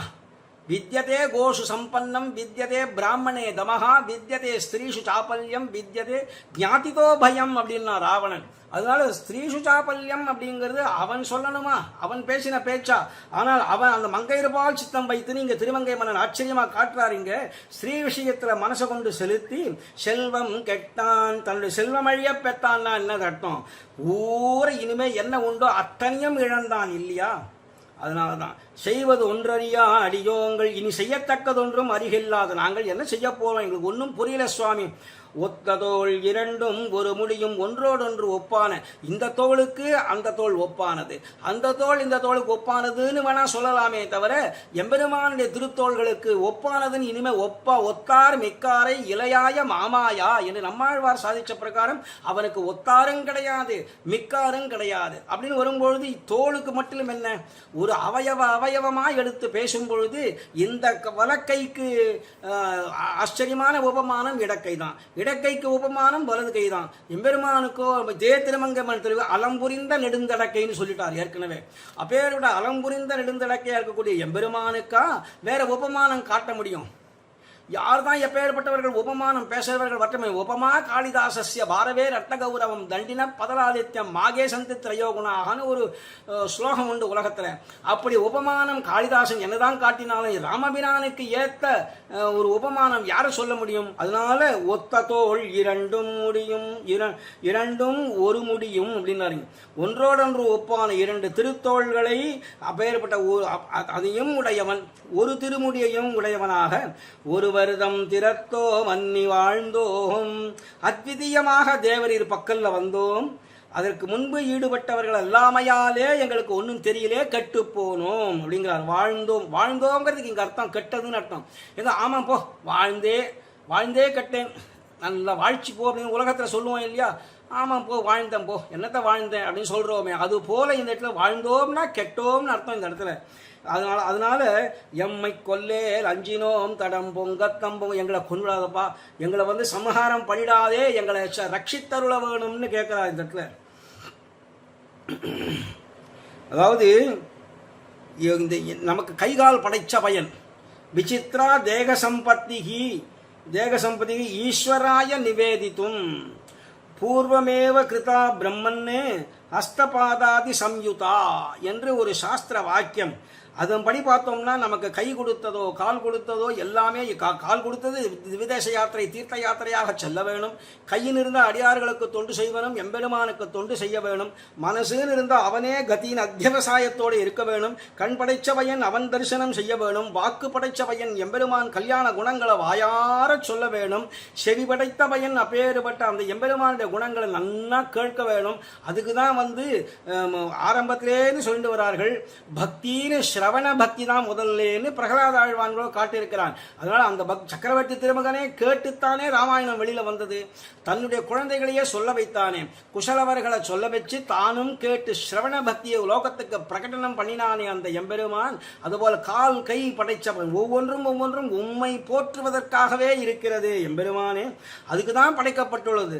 அந்த உறுப்புகள்ல தலையானது தலை, அதுதான் எல்லாத்துக்கும் பிரதானமானது இல்லையா? அந்த தலையை வணங்கணும். இல்லைன்னா அது ஒரு பூசணிக்காய் தான். பெரிய பூசணிக்காய் இருந்ததானாக்கா அது என்னத்துக்கு பிரயோஜனம்? அது எங்கன்னா தலை வணங்குமா? அது பூமியில உண்டாகிறது எடுத்த பிறகு அது என்ன ஒரு சாதாரண ஒரு மரக்கட்டை போல இருக்கு இல்லையா? அதை போலதான் தலை. இந்த தலை எம்பெருமான வணங்காத தலை ஒரு பூசணிக்காய்னு பாகவதம் வர்ணிக்கிறது. அதனால 20 கரங்களையும் படைச்சிருக்கிறான். இத்தனை தோள்கள்லாம் இருக்கவனுக்கு எல்லா உறுப்புகளை கொண்டு வழிபாடு செய்ய வேண்டி வாழ்ந்து போக வேண்டி இருக்க, அப்படி பிராப்தமா இருக்க அது எல்லாம் செய்யாதே மாண்டு போனானே என்று வருத்தம் தோன்றும்படியாக முதல் அடியினாலே தெரிவிச்சார் இந்த பாட்டுல. செத்தம் மங்கையர்பால் வைத்து கெட்டான். ராவணன் போர்க்களத்திலே ராமபிரானுடைய அம்புக்கு இலக்காகப்பட்டு போனது எது தெரியுமோ? உடனே மந்தோதரி ஓடி வந்து புலம்பி அழுகிறாள். என்ன இந்திரியாணி புராஜித்வா ஜிதம் திரிபுவனம் துவயா ஸ்மரத்பிரிவதத் வைரம் அத்ய தைரேவ நிர்ஜிதா.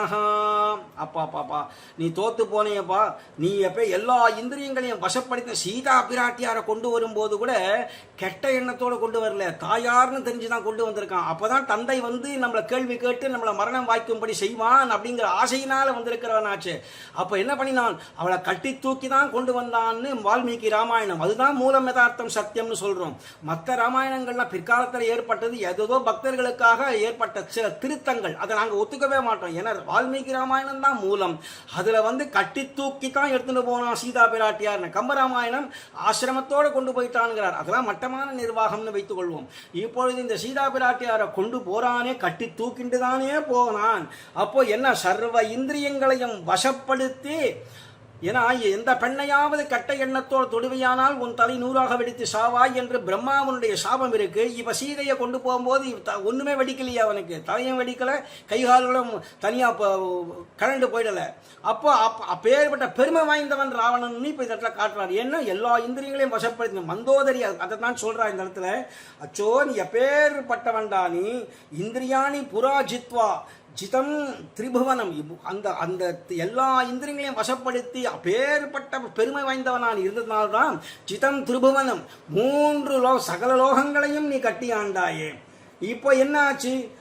அதே விஷயம்தான் இப்போ. அதாவது திரிபுவனம் தொயா ஸ்மரத்பிரிவ தத்வைரம் அத்ய தைரேவ நிர்ஜிதா. அதனால என்ன விஷயத்தை நினைச்சு என்ன பிரயோஜனம்? அதனாலேயே நீ இப்பொழுது மாண்டு போனாய் என்று ராவணனே நீ முன்பு இந்திரியங்களை வென்று அதனாலே மூவுலகையும் வென்று கொண்டாய். இப்ப என்ன ஆச்சு?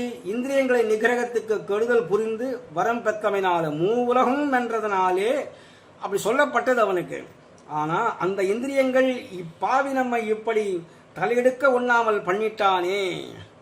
ஆகட்டும், தக்க சமயம் பார்த்து இவனை தலை அமுக்குவோம் என்று நெஞ்சில் பகை வைத்துக் கொண்டிருந்துதான் இப்போது உனக்கு பிரதிக்கிரியை செய்துவிட்டன என்று மந்தோதரி புலம்புகிறாள்.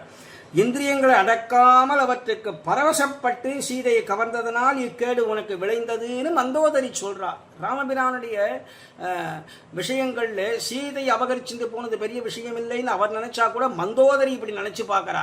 ஆனா ராவணனுக்கு தான் பெருமையை தனியா சொல்லிட்டாரு.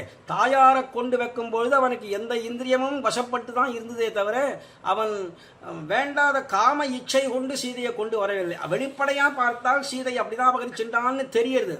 இத மாதிரி அந்நிய ஸ்திரியை தொட்டால் அவர்களுக்கு, என பகவான் 3 தர்மங்களாலே 3 அதர்மங்களாலே 3 தர்மங்களை ஸ்தாபனம் பண்றான். தர்ம சம்ஸ்தாபனாத்தாய சம்பவாமின்னு சொல்லிட்டானே. என்னன்னு கேட்டா, சூதாடுகின்றவர்கள் அழிந்தே போவார்கள், மதுபானம் பண்றவர்கள் அழிந்தே போவார்கள், மாற்றான் மனைவியை தீண்டினால் அவர்களும் அழிந்தே போவார்கள் என்று 3 அதர்மங்களை காட்டுறான். சூதாடுவது துரியோதனன், அப்பேற்பட்ட மதுபானம் பண்ணினது யாதவ குலமே. இப்பொழுது ராவணன் அந்நியஸ்திரியை தொட்டதனாலே. இரண்யகசிபு கதை வேற, அவன் இருந்த நிலைமையே வேற. இப்போ இவன் இதனாலே மாற்றான் மனைவியை தீண்டே அழிந்து போயினன். ஆனால் இந்திரியம் வசமாக தான் இருந்தது. மந்தோதரி சொல்லும் பொழுது உனக்கு எல்லா இந்திரியத்தையும் வேணும்னு கெடுத்து கொண்டு இப்படி சீதையை அபகரிச்சதனால் அல்லவோ நீ மாண்டு போனாய் அப்படின்னு தெரிவிக்கிறார். அதனால மங்கையர்பால் சித்தம் வைத்து கெட்டான் அப்படின்னு சொல்றார் இந்த இடத்துல. விஷய பிராவண்யம் தான் உலகத்துல இந்த பூலோக விஷயத்துல ஈடுபட்டா ராஜச குணம் தலைக்கு ஏறி அது தாமச குணத்திலே கொண்டு விட்டு அதல பாதாளத்திலே கொண்டு செலுத்தி விடும் நம்மள. அதனால எல்லாம் நாஸ்திக புத்தி அடைஞ்சு விதவிதமா கேள்விகளை கேட்டு அதை செய்யலாமா இதை செய்யலாமான்னு என்று நம் பட்சத்திலேயே இதை ஏறிட்டு விடுவார்கள் அப்படின்னு ரொம்ப ஆச்சரியமா தெரிவிக்கிறாள். இந்த வாழ்ந்தோம் அப்படிங்கிறது விபரீத லட்சணையா எடுத்துக்கணும். கெட்டோம் அப்படிங்கிறதுக்கு பரியாய சப்தம், இது சினானிம்.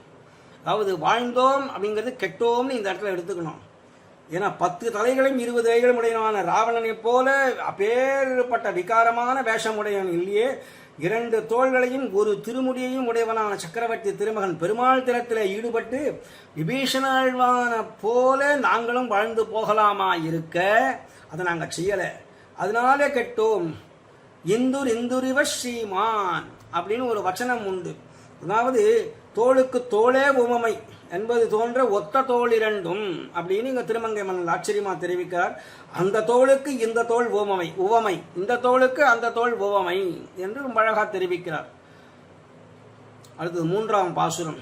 தண்டகாரணியம் புகுந்தன்று தையலை தகவிலியங்கோமான் கொண்டு போந்து கெட்டான் எமக்கிங்கோர் குத்தமில்லை கொல்லேல் குலவேந்தே பெண்டிரால் கெடும் இக்குடி தன்னை பேசுகின்றதென் தாசரதி உன் அண்டவாணர் உகப்பதே செய்தாய் அஞ்சினோம் தடம் பொங்கத்தம் பொங்கோ அண்டவாணர் உகப்பதே செய்தாய். அப்பாட என்ன சொல்ல வரார் இந்த இடத்துல? அண்டவாணர் அப்படிங்கிறது சாட்சாத் தேவர்கள். அவர்கள் தானே எம்பெருமான்கிட்ட பிரார்த்தனை பண்ணிக்கொள்ள கருடாருடனாக எம்பெருமான் அன்றைக்கு மனஸ்பரிச ஸ்மிதேக்ஷணம் என்று சொல்லும்படியாக ஸ்மித ஈக்ஷணம் பண்ணி அத்தனை பேரையும் காப்பாற்றுகிறேன்னு எம்பெருமான் வந்தானே கருடாருடன் மேல. அந்த கருடனுக்கு திண்டுமாலை எதுனா எம்பெருமானுடைய திடுத்துடைகள் அப்படி கீழே தொங்கின்னு இருக்கு இல்லையா கால்கள், அதுதான் கருடாழ்வானுக்கு திண்டு மாலை. அப்படி அனுபவிக்கிறாராம். ஆச்சரியமா அந்த கருட வாகனத்துல எம்பெருமான் திடீர்னு எல்லாரிடத்திலையும் தோன்றினான் அப்படின்னார். ஆகாசத்துல தோன்றி எல்லோருக்கும் பரமானுகிரகம் பண்ணி பயம் தெஜத அபயப்பிரதானம் பண்றான். பயம் தெஜத பத்ரம்பகா யிதார்த்தம் யுதி ராவணம் என்று ராவணனை சம்ஹாரம் பண்ணுவேன். தசவரிஷ சகசிராணி தசவரிஷ சதானிச்சே வத்ஸ்யாமி மானுஷே லோகே என்று சொல்லும்படியாக, அதாவது 11,000 சொச்சம் வருஷம் உலகத்தில் பூலோகத்தில் வாழ்ந்து தர்ம பரிபாலனம் பண்ணி தர்ம சம்ஸ்தாபனங்கள்லாம் பண்ணி தர்மஸ்ய பிரபு அச்சுதா என்று சொல்லும்படியாக தர்மத்துக்கெல்லாம் பிரபு யாரு? சாட்சாத் அச்சுதன், அவனே ஸ்வயமே தர்ம பிரபு. இத மாரீச்சன் ராவணனுக்கு உபதேசம் பண்ணும்போது கூட சொல்லியிருக்கிறான். ராமோ விக்கிரகவான் தர்மஹா சாது சத்திய பராக்கிரமஹா என்றெல்லாம் ஒரு ஆச்சரியமான வர்ணனை எம்பெருமானுக்கு. அவன் உண்மையிலேயே தர்ம பிரபு இல்லையா? அவன் செய்ய வேண்டிய விஷயங்கள் என்ன அப்படின்னு கேட்டா, அண்டவாணர் உகப்பதை அவர்கள்லாம் வேண்டிக் கொண்டதன் அனுகுணமாக பெருமாள் தானே அவதாரம் பண்ணி அந்த ராவணாதிகளை சம்ஹாரம் பண்றார். பூபாரம் நீக்குவதற்காக அவதாரம் பண்றேன்னு சொல்றார் அவர். அப்போ அந்த அண்டவாணர்கள் யாரு? தேவர்கள். அவர் என்ன அவர்கள் உகப்பதே செய்தாய் அப்படின்னாக்கா, அந்த தேவதைக்கு இஷ்டமான தேவதைகள் அவர்கள் உகப்பதே அப்படின்னா அவர்கள் சந்தோஷிக்கக்கூடிய காரியத்தையே செய்தொருளினாய். என்ன காரியம்? அவர்கள் என்ன வேண்டினார்கள்? ராவணாதிகளாலே எங்களுக்கு பூலோகத்தில் பீடை ஏற்படுகிறதுன்னு சொல்லும் பொழுது அதை போக்குவதற்காக எம்பெருமான் அவதாரம் பண்ணினானே. அந்த ராவணாதிகளை பூண்டோட குடும்பத்தோட ஒழிச்சிடுறேன்னு சொன்னானே, அப்படி செஞ்சையேப்பா ராட்சசர்கள்லாம் சொல்றாள். அஞ்சினோம் தடம் பொங்கத்தம் பொங்கோன்னு சொல்லுகிறார்கள். இந்த பாட்டு ஆச்சரியமான பாட்டு. தண்டகாரண்யம் புகுந்தன்று குலவேந்தே எங்கள் எம்பெருமானை அதாவது குற்றமற்றவர்களை தண்டியாத இக்ஷ்வாக்கு வம்சத்திலே தோன்றினவன தலைவரே அப்படின்னு கூப்பிடுறார் குலவேந்தே என்று. இக்ஷ்வாக்கு வம்சம் அப்படிங்கிறது மனுவனுடைய புத்திரனாக இக்ஷ்வாக்கு, அந்த வம்சத்திலே தோன்றினவர் சக்கரவர்த்தி திருமகன். அந்த குலத்திலே தோன்றி அது ரகுவம்சம் என்று கூட சொல்லுவார்கள். ரகு ராகவன் என்று தோன்றினதுனாலே அஜமகாராஜாவனுடைய குமாரர் தசரதர் தாசரதியாக தோன்றி எங்களுக்கு தலைவனாக இப்பொழுது இருக்கக்கூடியவனே என்று அழைச்சு தாசரதி ஸ்ரீராமபிரானே தகவிலி எங்கோமான் ஈர நெஞ்சே இல்ல தகவு இலி. அந்த ஈரம்ங்கிறது ஒரு மனசுல வேண்டாமா? தப்பு பண்ணிட்டா 3 விஷயங்கள் உலகத்துல தோன்றும் பொதுவா நமக்கு. என்னன்னு கேட்டா, பாபே கிருதே யதி பவந்தி பயானுதாப லஜ்ஜாஹ புனக்கரணமஸ்ய கதங்கடேதா. யதிராஜ வம்சத்தில் மணவாள மாமுனிகள் தெரிவிக்கிறார், பாபே பாபம்னு ஒன்று பண்ணிவிட்டா முதல்ல என்ன, யதி பவந்தி பய அனுதாப லஜ்ஜை. முதல்ல பயம் உண்டாகணும், ஐயோ தப்பு பண்ணிட்டோமேனு பயம் உண்டாகணும், நடுக்கம் உண்டாகணும், கம்பனம்னு பேர், பயம் உண்டாகணும். அனுதாபமாவது உண்டாகணும், ஐயோ இப்படி தெரியாம பண்ணிட்டோமேனு ஒரு அனுதாபம் வரணும், இல்ல லஜ்ஜ வெக்கப்படணும். இது 3ல் ஏதாவது ஒன்று பண்ணிவிட்டாலே எம்பெருமான் பொறுத்தருள்வன். அது எதுவுமே இல்லாத பட்சத்தில் என்னென்ன சொல்றது, அதை ஒரு பாபத்தை பண்ணினவன் அதுக்காக பயப்பட வேண்டாமா, அனுதாபப்பட வேண்டாமா, வெக்கப்பட வேண்டாமா என்று இல்லாம ஈர நெஞ்சு கொஞ்சம் கூட இல்லாதவனான எங்களுக்கு தலைவனாக இருந்த ராவணன், நாங்கள் அவனை தலைவன் நினைச்சிருந்தோம். எல்லா காரியத்தையும் செய்யக்கூடியவன், சகல பல பராக்கிரமுடையவன், பலத்தாலே பல பேரை சம்ஹாரம் பண்ணிவிட்டான், பராக்கிரமத்தாலே கைலாச மலையே கையில தூக்கி எடுத்துன்னு வந்தவனாச்சு, தூக்கினவனாச்சு. அதனால் அப்பேறுபட்ட ராவணன் எதையும் செய்ய பெருமை வாய்ந்தவன் நாங்கள் நினைச்சிட்டு இருந்தோம். ஆனா அந்த எங்களுக்கு தலைவனாயிருந்த ராவணன் அன்று தண்டகாரண்யம் புகுந்து தையலை கொண்டு போந்து கெட்டான் அப்படின்றார்.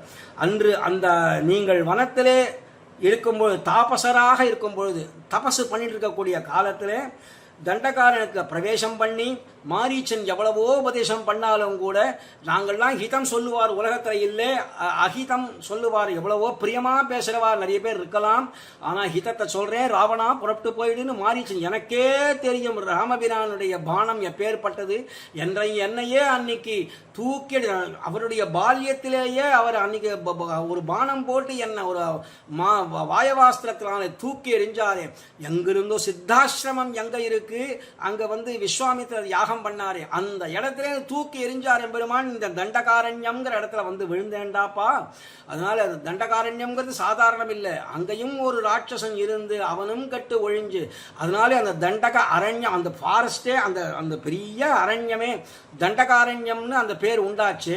அது மாதிரி இடத்துல எனக்குத்தான் தெரியும், எங்க பார்த்தாலும் விரக்ஷாமி பஷ்யாமி சீர கிருஷ்ணாஜினாம்பரம்னு எங்க பார்த்தாலும் ராமபிரானையே பார்க்கிறேன்னு சொன்னான்னா அவன் எப்பேற்பட்டவனா இருக்கணும். அதனால இந்த குலங்குடிக்கு வேந்தர்களாக இருக்கக்கூடிய அந்த சக்கரவர்த்தி திருமகன் இருக்கிறானே, ராமபிரானை விழிச்சு சொல்லுகிறார்கள், தண்டகாரண்யம் புகுந்து கையலையை கொண்டு போந்து கெட்டான். ராவணன் இப்படி தண்டகாரனுக்கு புகுந்து அபகரிச்சுட்டு அந்த குற்றம் காரணமாக முடிந்து போனான். இங்கு இந்த விஷயத்திலே எமக்கோர் குத்தமில், நாங்க தப்பு பண்ணலப்பா, அவன் பண்ணினது எங்க விஷயத்துல வரைக்கும் வந்துடுவா. நல்ல எம்பெருமான் பரமானுகிரகம் பண்ணும்போது மட்டும் கேசவன் தமர் கீழ்மேல் எமரே எழுபிறப்பும் மாசதிர் இது பெற்று நம்முட வாழ்வு வாய்க்க, ஒருவன் பண்ணின ஒரு பெரிய ஒரு உபகாரம் எம்பெருமானிடத்தில் அப்படி பரமபக்தி பண்ணக்கூடியவன் விஷயமாக எம்பெருமான் பண்ணக்கூடிய அனுகிரகமானது 21 தலைமுறைக்கு சென்று சேரும்ங்கிறது நல்ல விஷயம் போலே, கெட்ட விஷயமும் நாம் செய்யக்கூடிய கெட்டது நம் குலத்துக்கே கெடுதல் விளைவிக்கும் அப்படிங்கிறத நாம புரிந்து கொள்ளலை. அதுதான் நமக்கு பெரிய நிறைய துணிஞ்சடிச்சு தாபம், நம்ம நிறைய வேண்டாத விஷயங்கள்லாம் பண்றோமே, அபச்சாரம் படுறோம், பகவத் அபச்சார பாகவதாபச்சாரங்களை நிறைய படுகிறோம். அப்புறம் புண்ணிய பாபத்துல பாபங்களை நிறைய மூட்டையா ஏற்கனவே கொண்டு வந்த சஞ்சிதம் மூட்டை சம்பாதிச்சுட்டு வந்தது இப்ப இருக்கக்கூடியது என்று பார்ப்போமேயானால் எங்கு பார்த்தாலும் பாபங்கள். இப்படி இருந்தா கூட எங்களுக்கு குற்றம் இல்லைன்னு இவர்கள் சொல்லுவது, நாங்கள் சீதை அபகரிக்கல, எங்க ராவணன் தான் அபகரிச்சுட்டு வந்தான், அதனாலே கொல்லேல், எங்களை கொல்லாது ஒழிய வேணும் சுவாமி. பெண்டிரால் கெடுமி குடிதன்னை பேசுகின்றதென். இப்படி ஸ்திரீ சாபல்யம் காரணமாக கெட்டுப்போகின்ற இந்த ராட்சச ஜாதியை பற்றி என்னன்னு பேசுறது, பேசலாவது என்ன இருக்கிறது. உன் அண்டவானன் உகப்பதே செய்தாய். தேவருக்கு இஷ்டமான தேவர்கள் யார் உண்டோ அவர்கள் என்ன உங்கள்கிட்ட பிரார்த்தனை பண்ணார்களோ அதை நீ செஞ்சு முடிச்சுட்ட. அஞ்சினோம் தடம் பொங்கத்தம் பொங்கோ. ரொம்ப குதிச்சு ஓடி இவர்கள்லாம் தாபப்படுறார்கள். 4வது பாசுரம்.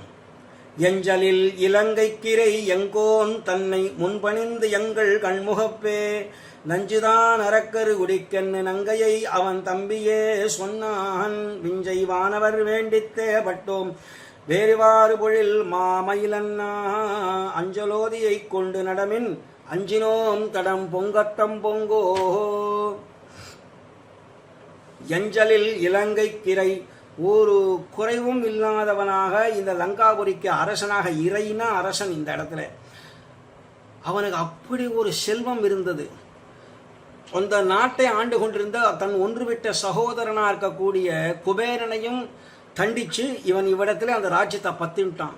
செல்வமான செல்வம்.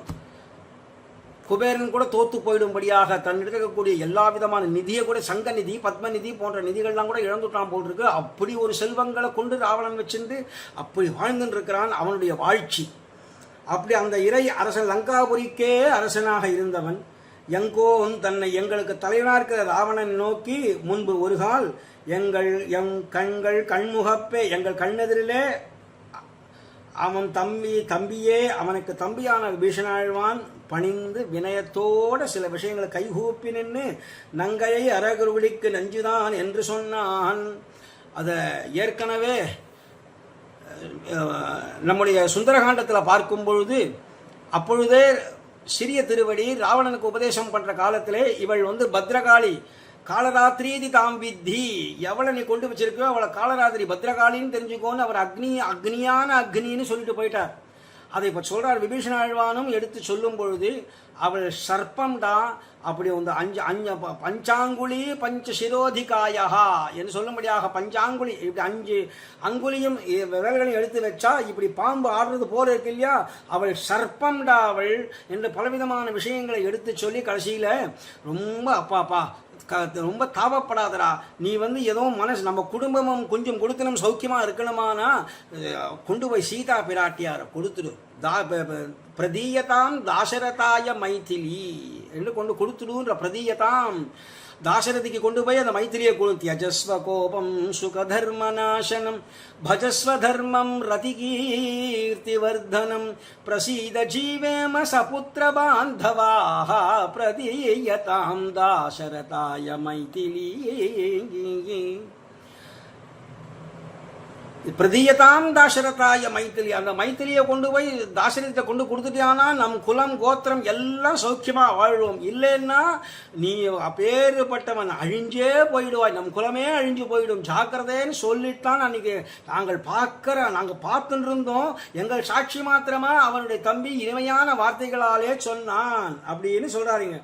அப்படி சொல்லியும் கூட அந்த பாவி பணிந்து வாழணுங்கிற எண்ணம் இருந்தா தானே, ஜீவனம் உஜ்ஜீவனம் ரெண்டுமே அவனுக்கு இஷ்டம் இல்லை போல் இருக்கு. அதனால வாழ மாட்டேங்கிற ஒரு சங்கல்பத்தை வச்சிருந்ததுனாலே விஞ்சைவானவர் வேண்டித்தே பட்டோம், தேவஜாதிகள் ஆசைப்பட்டிருந்தபடியே நாங்கள் அனர்த்தப்பட்டு போயிட்டோம், எல்லாரும் மாண்டு போயாச்சு. எங்களுக்கு மூலபல சைன்யம், ரிசர்வ்டு ஃபோர்ஸ்னு சொல்றோமே ஆங்கிலத்தில், அதே போல மூலபல சைன்யம்னு தனியா ஒரு ரிசர்வ்டா வச்சுட்டு இருந்தான், அது கூட அழிஞ்சு போயாச்சு. அவர்கள் தான் தேதுராம சகஸ்ராணி ரணே பஷ்யந்தி ராட்சசாக என்று அந்த அவர்கள் கூட ராட்சசர்கள் தானே. ஏன் இப்படி எல்லாரையும் அழிச்சுட்டு கடைசியில் ராவணன் மாண்டு போகிறான்னு கேட்டா, இனிமே வரக்கூடியது பாகவத ராஜ்யம், அதாவது விபீஷணாழ்வானுடைய ராஜ்யம். அவனுடைய ராஜ்யத்தில் ஒரு ராட்சச பயல் கூட மிஞ்சி போகக்கூடாது அப்படிங்கிறதுக்காக எல்லா ராட்சச பயல்களுக்கும் ராமபானத்துக்கு இலக்காக ஆக்கி கடைசியில் இவன் மாண்டு போகிறான் அப்படின்னும் பொழுது, ஆஹா இனிமேல் யாரும் இல்லைன்னு தெரிஞ்சுண்டு அத்தியமர்த்தவியம் அஸ்மாபிஹி, நாம் இன்று சாக கடவோம்னு புறப்படுறான்னு சொன்னாக்கா அவன் வாழறதுக்கு எங்க இருக்காம, வாழ இல்லாதனால்தான் அந்த தேவஜாதிகள்லாம் ஆசைப்பட்டபடி நாங்கள் இப்ப அனர்த்தப்பட்டு போயிட்டோம், மிஞ்சி இருக்கிறவர்கள்லாம். அதனால வேறிவாறு பொழில் மாமயில் மிக மிக பரிமளத்தை உடையதாக விசாலமான சோலையில் வளர்ந்த சிறந்த மயில் போன்றவள், அஞ்சலோதியை 5 விஷயங்கள், அதாவது சுருண்ட கேசங்களாக இருக்கும், குளிர்ச்சி பொருந்தியதாக இருக்கணும், நீண்ட கூந்தலாக இருக்கணும், அழகாக இருக்கணும், பரிமளம் மிக்கதாக இருக்கணும்னு 5 வகைப்பட்ட குணங்கள் உடையதால் அதான் ஸ்திரீகளுக்கு உண்டு. கந்தங்கமழம் குழலி கடதரவாயின்னு ஆண்டாலும் சொன்னா இல்லையா, யாரோ எவனோ ஒருவன் சொன்னான் நக்கீரன் அப்படிங்கிறதுக்காக. எப்பேற்பட்ட தேவதா ஸ்திரீகளுக்கு கூட குழல்ல கந்தமே கிடையாதுன்னு.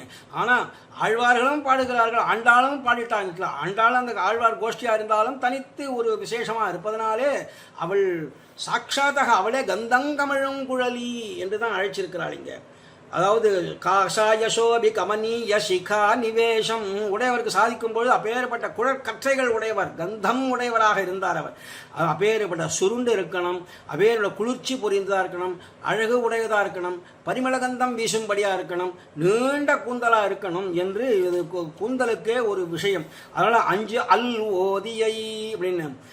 அதனால் இப்பேரோட அலகம்னா கேசபாரம் சம்ஸ்கிருதத்தில் அலகா. அதனால்தான் சிவபெருமானுடைய அலகம் ஆனந்தயதி இது அலகானந்தான்னு கங்கைக்கு ஒரு பெயர் உண்டு இல்லையா.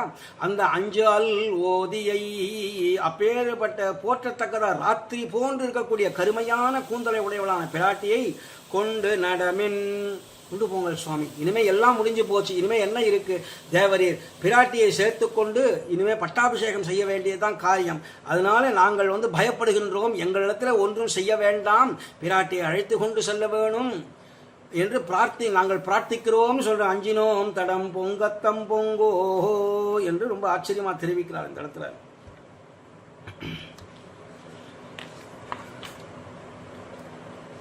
அஞ்சாவது பாட்டு. செம்பொன் ஏன்முடி எங்களிராவணன் சீதை என்பதோ தெய்வம் கொணர்ந்து வம்புலாங்கடிகால் சிறையா வைத்ததே குத்தமாயத்து காணீர். கும்பனோடு நிகும்பனும் பட்டான் கூத்தம் மானிடமாய் வந்து தோன்னி அம்பினால் எம்மை கொன்றிடுகின்றது. அஞ்சினோம் தடம் பொங்கத்தம் பொங்கோ. செம்பொன் ஏன்முடி எங்களிராவணன் செம் பொன்னால செஞ்சதோ அவனுடைய கிரீட்டம் என்று சொல்லும்படியாக, அப்படிதான் ஆச்சரியமான கிரீட்டம். அது அபிஷேகம்னு சொல்லுவார்கள் பொதுவாக. செம்பொன் நீழ்முடி அப்பேற்பட்ட பெரிய கிரீடத்தை உடையவனாக எங்கள் ராவணன், எங்களுக்கு தலைவனாக இருக்கக்கூடிய அந்த ராவணன் சீதை என்றோர் தெய்வம் கொணர்ந்து வம்புலாம் கடிகாவில். சீதை அப்படிங்கிற ஒரு பெரிய தெய்வ பெண்ணு, தேவதாஸ்திரி இல்லையா, சாட்சாத் அப்பேற்பட்ட பெரிய பிராட்டியாராச்சு. வைகுண்டத்திலே வந்திருக்கிறவள். அவதார கந்தம் அப்படிங்கிறது திருப்பார்க்கடல். திருப்பார்க்கடல்லேருந்து பரவாசுதேவன் விபவாவதாரமாக ராமனாக அவதாரம் பண்ணும் பொழுது அவள் சீதை, ராமனாக வரும்பொழுது சீதையாக வருகிறாள் மகாலட்சுமியே. அதனால் பெரிய பிராட்டியார் தானே அவள். அப்பேற்பட்ட சீதை என்ற ஒரு தெய்வம் கொணர்ந்து அந்த தெய்வத்தை கொண்டு வந்து வம்புலாம் கடிகாவில் புதுமை மாறாத ஆச்சரியமான பரிமள கந்தம் வீசும்படியான அசோக வனத்திலே கொண்டு வச்சுட்டான். சிறையா வைக்கதே குத்தமாயித்து காணீர்.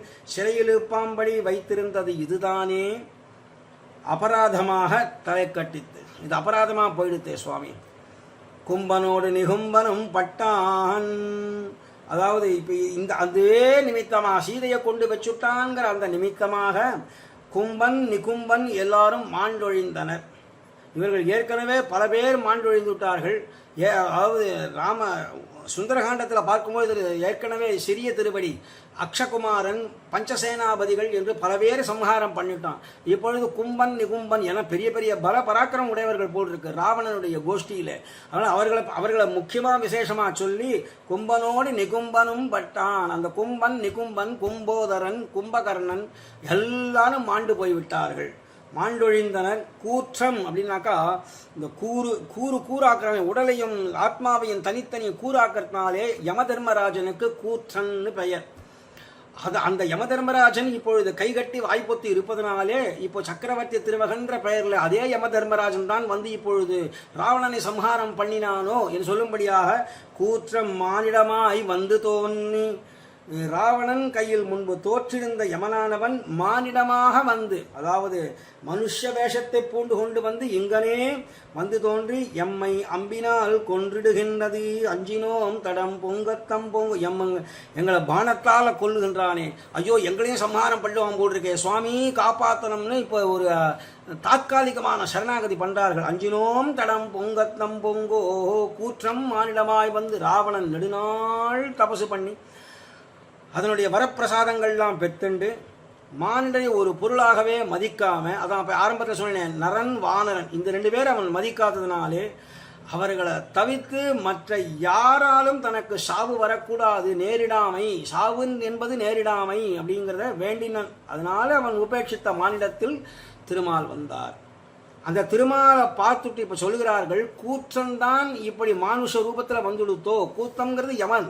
அந்த யம தர்மராஜனே தர்மஸ்வரூபி இல்லையா எம்பெருமான்.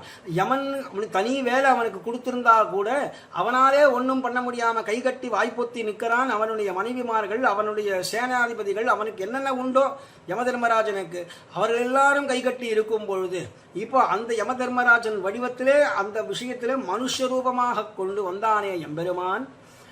அந்த கூற்றம் அப்படி சொல்றாரு இங்க, கூற்றம் மானிடமாய் வந்து தோன்னி என்று ரொம்ப அழகா தெரிவிக்கிறார் இவ்விடத்துல. இதனாலே பிராட்டி அசோகவனத்தில் இருக்கிறதையும் சொல்றாரு இங்க. செம்பொன் நீண்மொழி எங்கள் இராவணன் சீதை என்பதோ தெய்வம் கொணர்ந்து வம்புலாங் கடிகாவில் சிறையா வைத்ததே குத்தமாயித்து காணீர். இது முதல் ரெண்டு வாக்கியம். அதுலேயே ரொம்ப அழகா அசோகவனம்ங்கிற சோக பட்டணத்துல கொண்டு வச்சுட்டான். ஆனா யாருக்கும் தெரியாது எங்க சீதையை வச்சிருக்கிறான்னு. தன்னுடைய புத்தர்கள் யார் யாரு, பிரகஸ்தன், அகம்பனன், நிகம்பனன், அதுக்கப்புறம் இந்திரஜித்து, வருணஜித்து, யமஜித்துன்னு பல புத்திரர்கள் அவனுக்கு. ராமாயண ரீதியா பார்த்தா தெரியுது, எல்லாம் யுத்த காண்டத்தை தான் அவர்களுடைய நாமங்கள்லாம் வெளில, கும்பன், கும்போதரன், நிகும்பன் எல்லாம் வெளியில வரார்கள் இல்லையா, எல்லாம் அவனுடைய பந்து பரிவாரங்கள். அதனால அப்பேற்பட்டவர்கள் எல்லாம் வந்து கைகட்டி வாய்ப்பொத்தி இருக்க, இவர்கள்லாம் வந்து ஜெயிப்பார்களோ என்று இருக்கிற காலத்திலே எல்லாரும் மாண்டு போனார்கள் என்று சொல்லும்படியாக. இது என்ன காரணம், அந்த அசோகவனத்திலே இந்திரஜித்து யமஜித்துக்கெல்லாம் கூட தெரியாது எங்க கொண்டு வச்சான்னு.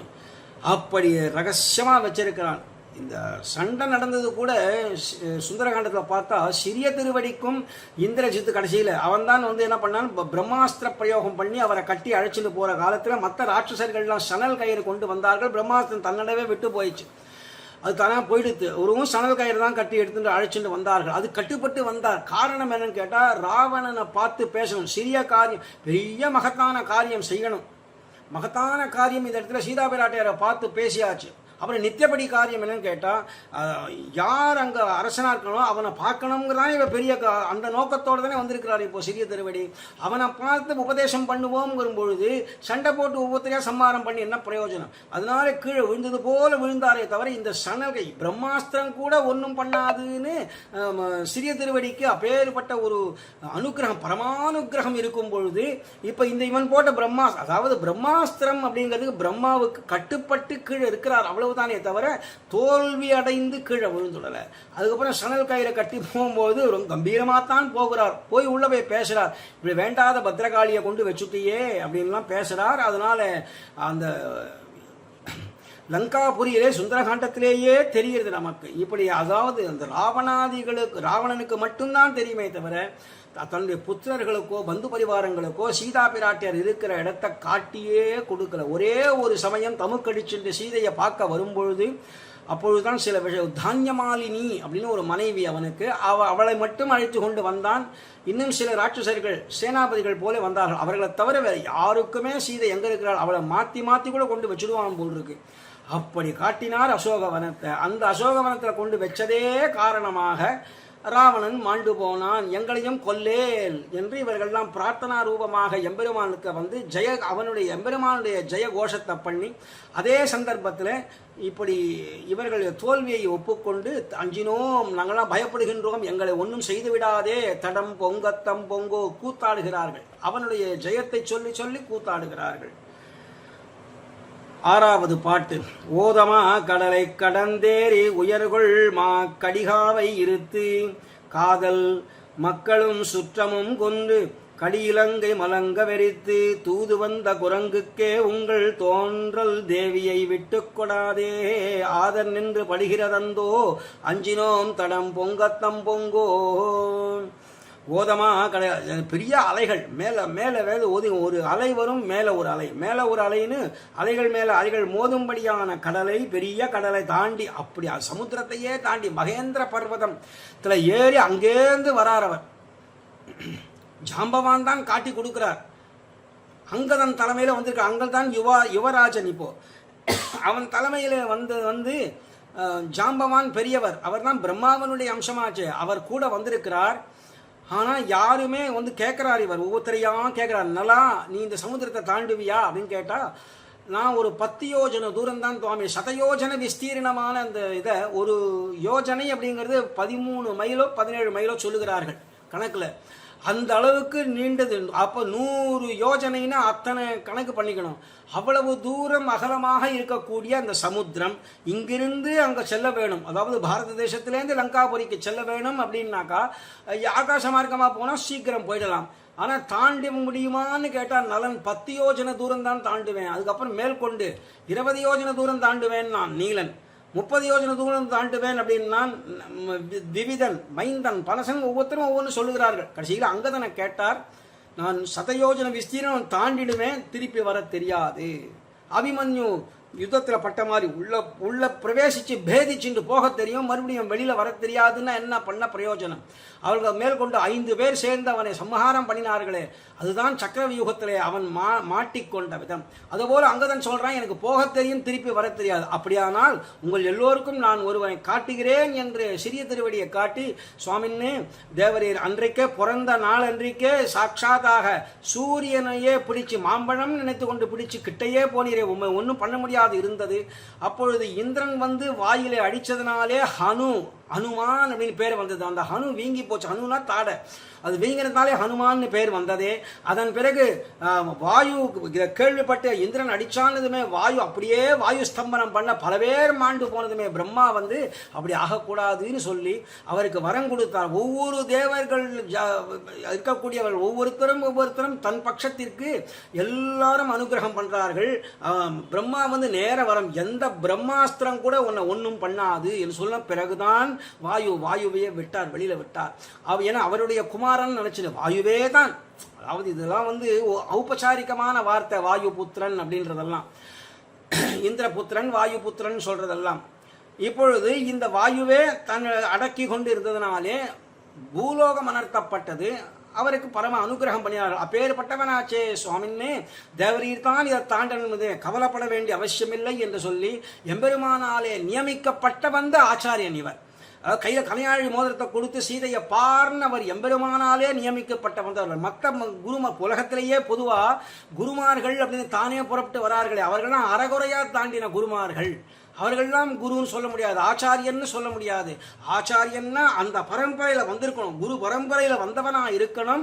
அந்த ஆச்சாரியன் எம்பெருமானாலே நியமிக்கப்பட்டு வந்த ராமானுஜர் பரம்பரை இருக்கு. 74 சிம்மாசனாதிபதிகளை ஏற்படுத்தி அதன் பிறகு பெரிய ஒரு குரு பரம்பரை ஏற்படுத்தினார். அவருக்கு முன்னமேயே பேர்பட்ட பெரிய நம்பி என்ன, அளவந்தார் என்ன, மணக்கால் நம்பி என்ன, உய்யக்கொண்டார் நாதமுனிகள் நம்மாழ்வார் என்று சொல்லும்படியாக தலைமுடி வர்க்கம், திருமுடி வர்க்கம், திருவடி வர்க்கம் என்று இப்படி ஏற்படுத்தினாலே அந்த பரம்பரானுகுணமாக வந்தவன் தான் உலகத்தை உத்தாரணம் பண்ண முடியுமே தவிர கண்ட பேர் பண்ண முடியாது. இப்போ எம்பெருமானாலே நியமிக்கப்பட்டு போகிறார் சிறிய திருவடி. அதனாலே சமுத்திரத்தை தாண்ட முடியும், திரும்பி வரவும் முடியும், பல விஷயங்களை அவரால் சாதித்துக் கொள்ளவும் முடியும், எல்லாரையும் உத்தாரணம் செய்யும்படியான மகதாச்சாரியன். இவரை வந்து சங்கல்ப சூரியோதயம்ங்கிற நாடகத்தில் சுவாமி தேசிகன் சொல்லும்போது பெரிய மகதாச்சாரியன் அப்படின்னு வர்ணிக்கிறார் இவரை. யாரே சிறிய திருவடிய. அதனால அப்பேற்பட்ட ஆச்சாரியன், அப்பேற்பட்ட குரு என்று வர்ணிக்கிற சிறிய திருவடி பண்ணதே போதுமா இருக்க, ஓதமா கடலை கடந்தேறி உயர்கொள் கடிகாவை இருத்து உயர்த்தி உடையதாக பெரிதாய் மனம் மிக்கதான அசோகவனத்தை முறிச்சார். சின்ன சின்ன சின்ன விறகு கட்டைகளா அடிக்கின்றார், சின்ன சின்ன உருட்ட கல்லுகளா அடுக்கி வச்சிருந்தார். எல்லாம் காதல் ராவணனுடைய அன்புக்கு இலக்கான மக்களும் அக்ஷகுமாரன் என்ன, பஞ்சசேனாபதிகள் என்ன, எல்லாரும் ஜம்பு பழத்தை, அதாவது இந்த நாவல் பழத்தை போட்டு நசுக்கிறது மாதிரி 2 தலையும் இடிச்சே பஞ்சசேனாதிபதிகள் இடிச்சார். அக்ஷகுமாரனை சிக்ஷை பண்ணி சம்ஹாரம் பண்ணிட்டார். இப்படி ராவணனுக்கு அன்புக்கு இலக்கான அக்ஷகுமாரன் மக்களும் சுற்றமும் கொன்று அந்தரங்க சேவகர்களையும் கொலை செஞ்சு கடி இலங்கை மலங்க வெறுத்து காவலை உடைத்தாக இருக்கக்கூடிய அந்த லங்கையானது கலங்கும்படியாக தீய கொண்டு வச்சார். எந்த தீய வச்சார் அப்படின்னு கேட்கணும். எல்லாருக்கும் என்ன தெரியும், ஏதோ தீய கொளுத்திட்டாங்க, வாலில் தீய கொளுத்தியாச்சு, அந்த வாலில் இருக்கிற தீயினால தான் சர்வ லங்கையும் எரித்தார் அப்படின்னு சொல்லுவார்கள். யாராவது கேட்டால் இப்படி கேட்கணும், எந்த தீயை கொண்டு எரித்தார்? அவர்கள் இது மாதிரி பதில் சொல்வார்களே. ஆனால் அதாவது சிறிய திருவடியினுடைய வாலில் இருக்கக்கூடிய நெருப்பினாலே இலங்கையை கொளுத்தினார்னா அவர்கள் ராமாயணத்தை மூந்து பார்க்கவே இல்லைன்னு சொல்லிடலாமாம். ஏன்னா அவர்கள் வந்து சீதா பிராட்டியினுடைய எந்த ஒரு பயம் உண்டோ, எந்த கலக்கம் உண்டோ, அந்த தீயை எடுத்து ஆதாய தேனைவ ததாக லங்காம் நமாமிதம் பிராஞ்சலி ராஞ்சனேயம் என்று சொல்லும்படியாக ஆதாய தேனைவ, அதாவது சீதா பிராட்டியாருக்கு ஹிருதயத்துக்குள்ள எந்த ஒரு அக்னி பயாக்னி அது உள்ள இருந்ததோ, அந்த சோகாக்னி பயாக்னி சொல்லும்படியானது இருந்ததோ, ஆதாய தேனைவ அதை கொண்டு தான் அவர் எரித்தாரே தவிர வால்ல இருந்த நெருப்பால் எரிக்கலேன்னு வால்மீகியினுடைய வாக்கியம் இங்க. அப்படி ஒரு ஆச்சரியமான விஷயத்தை நம்ம பார்க்கணும். எல்லாத்தையும் அந்த நோக்கில் பார்க்கணுமே தவிர ஏதோ நெருப்பு வால்ல நெருப்பு வச்சான் ராவணன் அவன் சொல்லி வச்சார்கள் அதனாலே அந்த நெருப்பை கொண்டு எரிச்சாருங்கிறதே கிடையவே கிடையாதுங்க. இந்த இடத்துல தெரிவிக்கிறார் இங்க எல்லாத்தையும் கடிலங்கை மலங்கை எரித்து எல்லாத்தையும் எரிச்சுட்டார். தூது வந்த குரங்குக்கே உங்கள் தோன்றல் தேவியை விட்டு கொடாதே. அப்படி வந்தானே சிறிய திருவடி வந்தாரே, அவருடைய சேஷ்டிதத்தையே பார்க்கணும். பலபராக்கிரமத்தை பார்த்துட்டே தோத்து போயிட்டோம் நினைச்சு ராவணன் என்ன பண்ணிருக்கணும், தன்னுடைய அபகரிச்சுன்னு வந்த சீதையை கொண்டு போய் மறுபடியும் சேர்த்து இருக்கணும். தன்னுடைய ராஜ்யத்திலேருந்து கொண்டு போய் சக்கரவர்த்தி திருமணத்தில் சேர்த்து இருக்கணும். அதை செய்யாம உங்கள் சுவாமியான பெருமாளுடைய தேவியான சீதையை சமர்ப்பிக்கவே இல்லை. விட்டு கொடாதே ஆதர் நின்று படுகின்றதந்தோ. அதனாலே நாங்கள் எல்லாம் விவேகிகளாக இல்லாமல் அவிவேகிகளாக போயிட்டோம். அப்பேற்பட்ட நாங்கள் நின்று படுகின்றதந்தோ, இப்படி துவண்டு நின்று அனர்த்தப்பட வேண்டியபடியாக ஆயித்தே. ஐயோ அஞ்சினோம் தடம் பொங்கத்தம் பொங்கோ. இப்படி நாங்கள் கூத்தாடுகின்றோம், தேவருக்கே புரியக்கூடிய விஷயம் என்று ரொம்ப அழகாக விஷயத்தை சொல்றாருங்க. பிராட்டியை அடையாளமாக கொடுத்த சூடாமணியும் வாங்கின்ற பிறகுதான் இந்த காரியம்லாம் செஞ்சிருக்கிறார். ராமபிரான் கொண்டு கொடுத்த கனையாழி மோதிரத்தை கொடுத்தார், சீதா பிராட்டி மறுபடியும் சூடாமணியை கொடுத்தார். இதுல ஒரு பெரிய ரகசியமான சரணாகதி சீதா பிராட்டியாரே பண்ணுகிறார். இது ரொம்ப ஆச்சரியமான விஷயம். கண்ணில் ஜலமே வந்துடும் கேட்டாக்கா. சக்கரவர்த்தி திருமகன் கொடுத்து அனுப்பிச்சது கனையாழி மோதிரம். கனையாழி மோதிரம் கையில் அணியக்கூடியது. நாமெல்லாம் மோதிரம்னு ஏதோ இந்த எம்மு ஆறு வீன்னு ஏதோ போட்டுக்கிறோம்.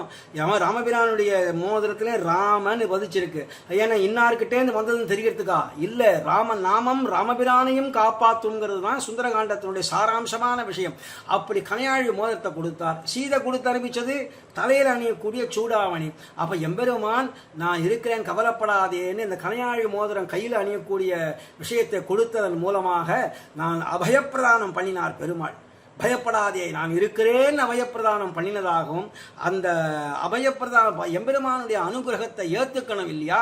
அதனால தலையல்லால் கைமாறிலேனேன்னு வணக்கத்தோட சீதா பிராட்டியார் இந்த சூடாமணி சூடான தலை ஆபாத சூடம் அனுபூய அப்பேற்பட்ட அந்த சூடாமணியை கொடுத்ததுனாலே தலையில் அணிக்கூடிய ஆவணத்தை கொடுத்ததுனாலே தலையல்லால் கைமாறில் வணங்கினதாக தாற்பயம். அந்த இடத்துல இப்படி பெருமாள் அபயப்பிரதானம் பண்றதும் சீதா பிராட்டியார் சரணாகதி பண்றதும் பரஸ்பரம் அந்தரங்கம் ரகசியத்தோட பண்ணியிருக்கிறார்கள்.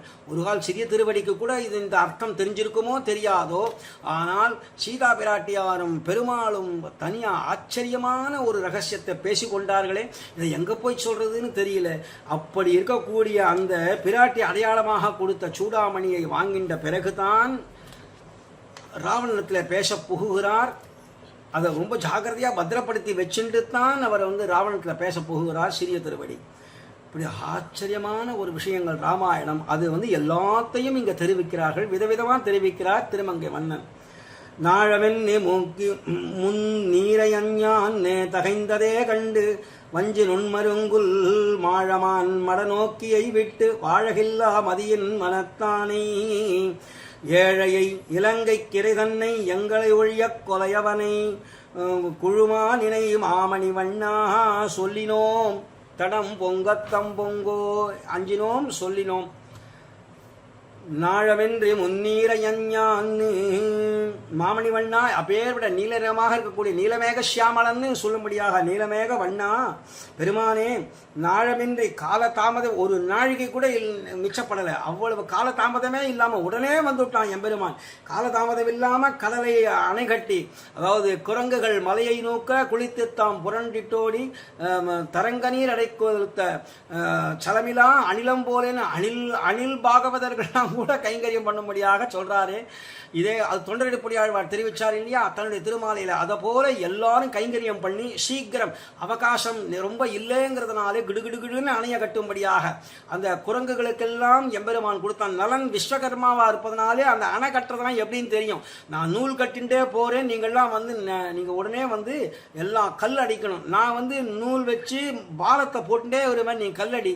உடனே ஜலம் கொடுக்கணும் இல்லையா, அதைத்தான் அணில் செஞ்சதுன்னு சொல்றார். அதாவது சமுத்திரத்தில் நனைஞ்சு மண்ணில் புரண்டு அந்த மண்ணடி எல்லாரும் கல்லடிப்பார்களே, ஆனால் இந்த அணிலானது மண்ணடிக்கிறது. அதனுடைய நிலைமைக்கு அது எவ்வளவு செய்ய முடியுமோ அது செஞ்சது. அதுதான் நம்ம பார்க்கணுமே தவிர இது இவ்வளவு சின்னது, இது கொண்டு வந்து கொடுத்து எப்போ காரியமாகும்னு நினைக்கிறதில்ல. எம்பெருமான் நினைச்சா அந்த வேகத்துக்கு அதை கூட செய்ய வச்சான் அப்படிங்கிறதான் பார்க்குறோம். இங்கே சலமிலா அணிலம் போல் காப்பட்டியம், கபட்டத்தன்மை இல்லாத அணில் அப்படின்னு காட்டுறார். அது கூட கைங்கரியம் செஞ்சது. அதனால் நாழமின்றி ஒரு க்ஷணம் கூட கொஞ்சம் வியர்த்தமாகாம அப்படின்னு அர்த்தங்க. காலதாமதம் இல்லாம கடலை அன்னைக்கு அணை செய்தொன்றையே கண்டு தகைத்ததே கண்டு. அப்புறம் அதுக்கப்புறம் அதாவது எல்லாரும் வஞ்சிக்கொடி போன்று நுட்பமான இடைவளாக மாழமான் மட நோக்கியை அப்படியே பேதை குணமுள்ள மானின் பார்வை போன்ற கபடமற்ற கண்கள் பார்வையுடலான சீதையை. இதை ஏற்கனவே ஏழை ஏதலன் கீழ்மகன் எண்ணாதிறங்கி மற்றவர் கிண்ணருள் சுரந்து மாழமான் மடநோக்கி உந்தோழி அங்க குகப்பெருமானுக்காக சொல்லும் பொழுது திருவரங்கத்துக்கு பாசுரம் விடும் பொழுது அந்த குகப்பெருமானிடத்தில் பேசினானே எம்பெருமான் மாழமான் மடநோக்கி உந்தோழின்னார்.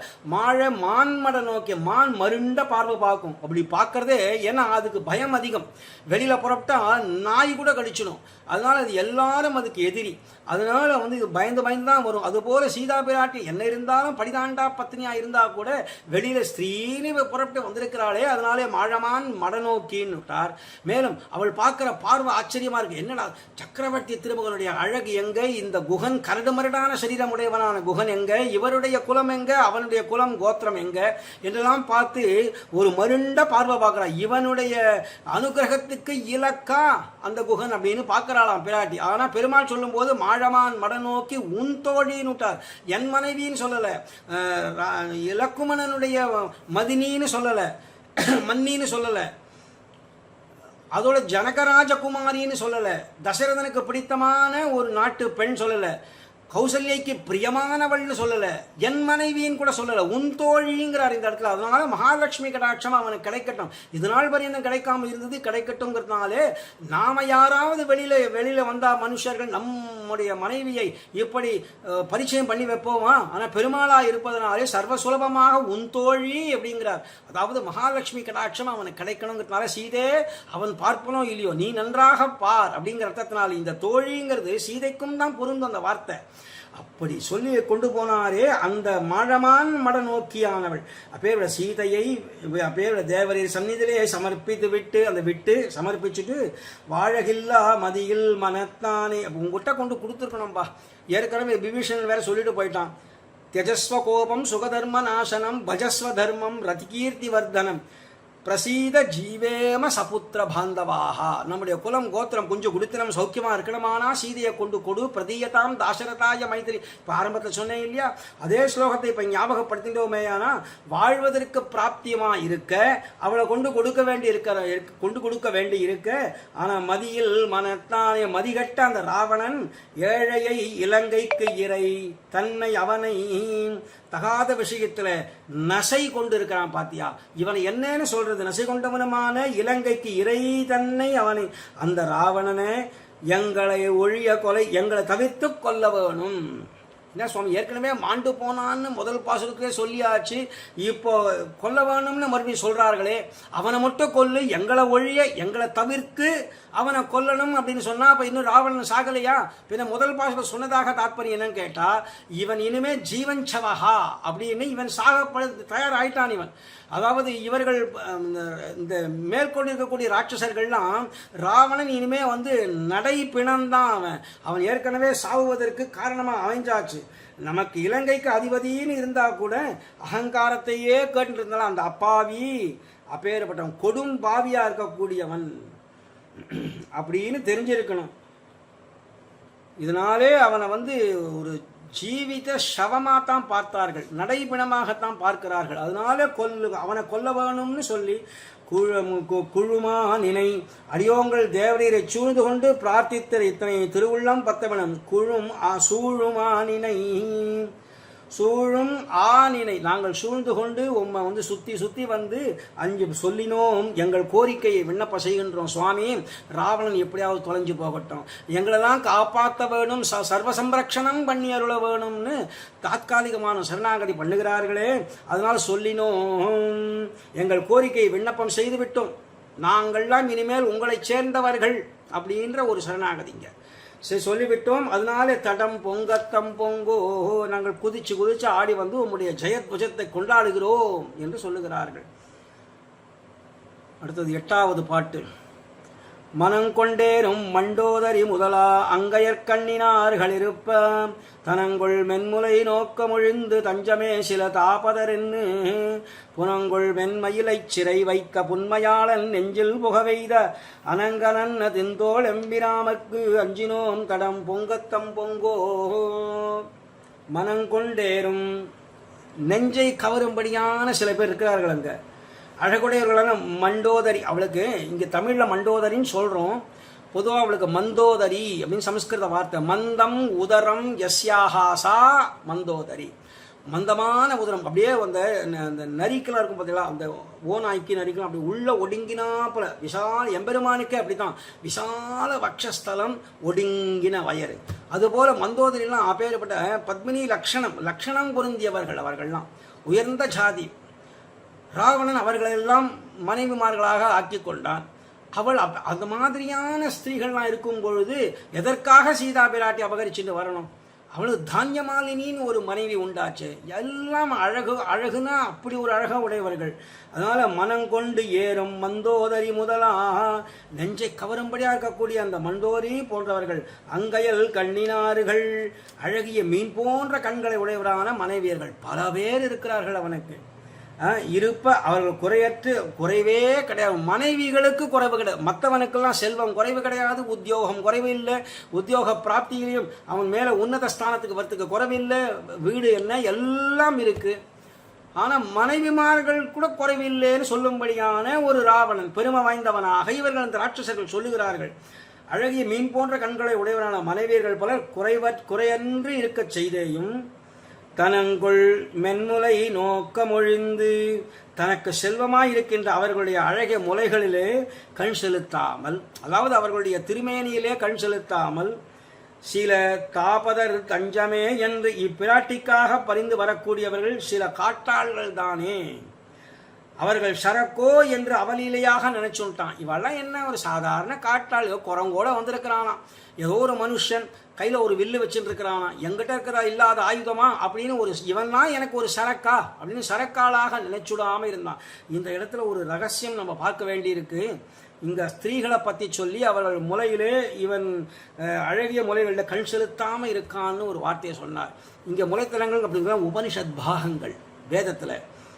ஏன்னா அது இங்கே எப்படி முலைகள்லேருந்து பால் சுரக்குமோ அதுபோல உபனிஷத்துலேருந்து நமக்கு வரக்கூடிய உபனிஷத் துக்தாப்தி மத்தியோதிருத்தாம்னார் உடையவர். ஸ்ரீபாஷ்யத்தில் ஆரம்பிக்கும் போது 2வது ஸ்லோகத்தில் பாராசரிய பச்சசுதாம் உபனிஷத் துக்தாப்தி மத்தியோதிருத்தாம்னு ஆரம்பிச்சார் இல்லையா. உபனிஷத் துக்தாப்தி, உபனிஷத் என்று சொல்லக்கூடிய பார்க்கடலிலே உள்ளே புகுந்து உள்ளேந்து ஆழ்ந்த அர்த்தங்களை எடுத்து அப்படின்னு சொன்னாரே அங்கே பிரார்த்தனா ஸ்லோகத்தில். அதுபோல இந்த இடத்துல இந்த முளைத்தடங்கள்ங்கிறது உபனிஷத் பாகங்களாக சொல்லி இங்க ஸ்திரீகள் அவர்களுக்கு இருக்கக்கூடிய மந்தோதரி போன்ற ஸ்திரீகள்னு சொன்னதுனாலே மந்த்ரோ மாதா குரு பிதா, அவன் சாமகான லோல பிரபு சுவாமி. சாமவேதம்லாம் அப்பேற்பட்ட அந்த வேதாத்தியனத்தையும் உபனிஷத் பாகங்களையும் பார்க்காமல் இருக்கிறானே என்று அதுல விஷயத்தை நோக்காம லௌகீகமான விஷயத்தில் ஈடுபட்டானேன்னு இங்க அர்த்தம் துவனிக்கிறது இந்த இடத்துல. காஞ்சி சுவாமி அடிக்கடி சொல்லுவார் இந்த விஷயத்தை. எப்பொழுதுமே மந்த்ரோ மாதா குரு பிதா, இது அம்பரமே தண்ணீரே சோரிய பாசுரத்திலையும் அசோதாய் அறிவுராய்ன்னு சொல்லும் பொழுது அசோதைங்கிறது இங்கே ஸ்திரீன்னு சொல்லும் பொழுது மந்த்ரோ மாதா குருஹு பிதா அப்படிங்கிறதுனாலே அந்த நந்தகோபன் அப்படிங்கிறது ராமானுசரத்தான் சொல்லுகிறதுன்னு வியாக்கியானங்களை நிறைய பண்ணியிருக்கிறார். அதை மாதிரி இந்த இடத்துக்கு வியாக்கியானம் இந்த இடம்பொங்கத்தம்பொங்கோ இந்த பதிவத்தில் இங்கே விஷயத்தை சொல்லும் பொழுது ஸ்திரீகளுடைய முளைத்தலங்களில் கண் ஒழிக்காமல் இருந்தானேன்னா முளைத்தலங்களுக்கு உபனிஷத்தை விஷயமாக ஆக்கி அந்த ஸ்திரீகள்னு சொன்னா மந்திரங்கள் பலவிதமான மந்திரங்கள் தெரிஞ்சவன். சாமகானமே திருமந்திரம் தெரியாமல் போயிருக்குமா? எம்பெருமானை பற்றி தெரியாமல் இருக்குமா? அப்பேற்பட்டதில் மனசை செலுத்தாமல்ங்கிறது இங்கே அர்த்தத்தை கொடுக்குறாரு. இங்கே காஞ்சி சுவாமி சொல்ல அடியன் கேட்டிருக்கிறேன் இந்த விஷயத்தை. சில தாபதர் தஞ்சமே என்று இப்பிராட்டிக்காக பதிஞ்சு வரக்கூடியவர்கள் சில அவரோ இதை தாபதர்கள் இவெல்லாம் ஒன்றும் தெரியாதவர்கள், காட்டாள்கள் தானே அப்படின்னு இவர்கள்லாம் எனக்கு ஒரு சரக்கான்னு நினைச்சுட்டானா. அவலீலையாக நினைச்சு கொண்டிருந்த அந்த ராவணன் புனங்கொள் மென்மயிலை சிறை வைத்த புன்மையாளன், காட்டில் தன் இஷ்டப்படி திரிகின்ற அழகிய மயில் போன்றவளான பிராட்டியை சிறையிலே வைத்தவன். காட்டில் தானே இருந்தாள் அவள். ஆரம்பத்திலேருந்து பார்த்தா அந்த 14 வருஷ வனவாசம் அப்படிங்கிறது சித்திரகூடம் ஆரம்பித்து கடைசியில் தண்டகாரண்யத்தில் பூர்த்தியாகி இப்பொழுது இலங்கையிலேருந்து மறுபடியும் திருவயோத்தி திரும்புற பரியந்தம் முதல்ல காட்டில் தானே இருந்தா. அங்கே தானே சொல்றார் சீதா பிராட்டியார் எப்படி இருந்தார். க்ஷிதிக்ஷமா புஷ்கர சன்னிபாக்ஷி சா ராட்சசி, அவ ராட்சசிகள் மத்தியில் தான் இருந்தாள். யார் ரக்ஷிதா ராகவ லக்ஷ்மணாபியாம் சா ராட்சசீபிகி விகிருதேக்ஷணாபிகி சம்ரக்ஷதே சம்பிரதி விக்ஷமோலி. சம்பிரதி இந்த க்ஷணத்தில் இப்படி இருக்கிறாள், ராட்சசிகள் மத்தியில் இருக்கிறாளே அப்படின்னு தாவப்பட்டு சொன்னார். சீதை சிறையிருந்தவள் ஏற்றம். எத்தனை மாதர்கள் எல்லாம் தேவதா மாதர்கள் எல்லாம் சிறையிருந்தார்களோ அவர்கள் விடுவிப்பதற்காக இவள் சிறைக்கு வந்தாள். சிறையிருந்தவளுடைய ஏற்றத்தை சொல்கிறார்கள் இல்லையா. அவள் காட்டில் என்ன அழகா ஆசையோடு எம்பெருமானோட தெரிஞ்சு கொண்டு இருந்தாலே அந்த புனமயில மென்மயிலை அழகிய மயில் போன்றவளான பிராட்டியை சிறையில் வச்சவன் பொன்மையால் நீச்சனான அந்த ராவணனுடைய நெஞ்சில் புகவைதான் அந்த மர்மத்திலே உரைக்க அம்பு செலுத்தியவர். மர்மம்னா அப்பேற்பட்ட ஹிருதயாவகாசம். அந்த ஹிருதயாவகாசத்தில் கொண்டு அந்த பானத்தை போட்டு அந்த அம்பு செலுத்தியவரும் அனங்கனன் மன்மதனை போன்ற அழகுடையவரும் தின்தோள். மன்மதனை ஏங்க கொண்டு போய் ஓமை சொல்லணும்? எம்பெருமான் தோளுக்கு தோல் ஓமை, அவனுடைய சண்டைக்கு சண்டை ஓமை அப்படின்லாம் சொல்லும் பொழுது, அதாவது ககனங் ககனாகாரம் சாகர சாகரோபமாக ராம ராவணையோர் யுத்தம் ராமராவணையோர் இவன் என்று சண்டைக்கு அது சண்டையே உபமானம் என்றெல்லாம் காட்டியிருக்க இப்பொழுது மன்மதனை போய் சொல்றார். மன்மதன் அப்பேற்பட்ட அழகு வாய்ந்தவன். சாட்சாத் கண்ணபிரானுடைய குமாரன் மன்மதன் கிருஷ்ணாவதாரத்திலையும் காட்டியிருக்கிறோம், பாகவதத்திலையும் காட்டப்பட்டிருக்கு, விஷ்ணு புராணத்திலையும் சொல்லப்பட்டிருக்கு. அப்பேற்பட்ட விஷயங்கள்ல இப்போ இந்த அனங்கனன் அப்படின்னு சொன்னதுனாலே நமக்கு எது கண்ணுக்கு நேரம் தெரியுமோ, இப்ப சந்திரன் போன்ற வதனம் அப்படின்னு சொன்னாக்கா சந்திரன் தான் நம்ம கண்ணுக்கு நேரம் தெரியுது. அதை காட்டி அப்பேற்பட்டவன் சொன்னா குளிர்ச்சி பொருந்தியவன், சந்திரன் போல இருக்கக்கூடியவன், அழகான முகம் அப்படிங்கிறத நம்ம இப்ப கற்பனை பண்ணிக்க முடியும் இல்லையா. சக்கரவர்த்தி திருமகள் நேரம் எங்க பார்த்திருக்கிறோம், அவர்கள் பார்த்ததனாலே சொல்றார்கள் அனங்கனன் தின்தோள், மன்மதனை போன்ற அழகுடையவன். தின்தோள்னு அப்படி வலிமை மிக்க திருத்தோள்களை உடையவனான எம்மி ராமருக்கு எங்கள் ராமபிரானுக்கு நாங்கள் தோற்று போயினோம், அஞ்சினோம் தடம் பொங்கத்தம் பொங்கோ என்று ரொம்ப ஆச்சரியமா தெரிவிச்சிட்டாருங்க. அடுத்தது 9ஆம் பாசுரம்.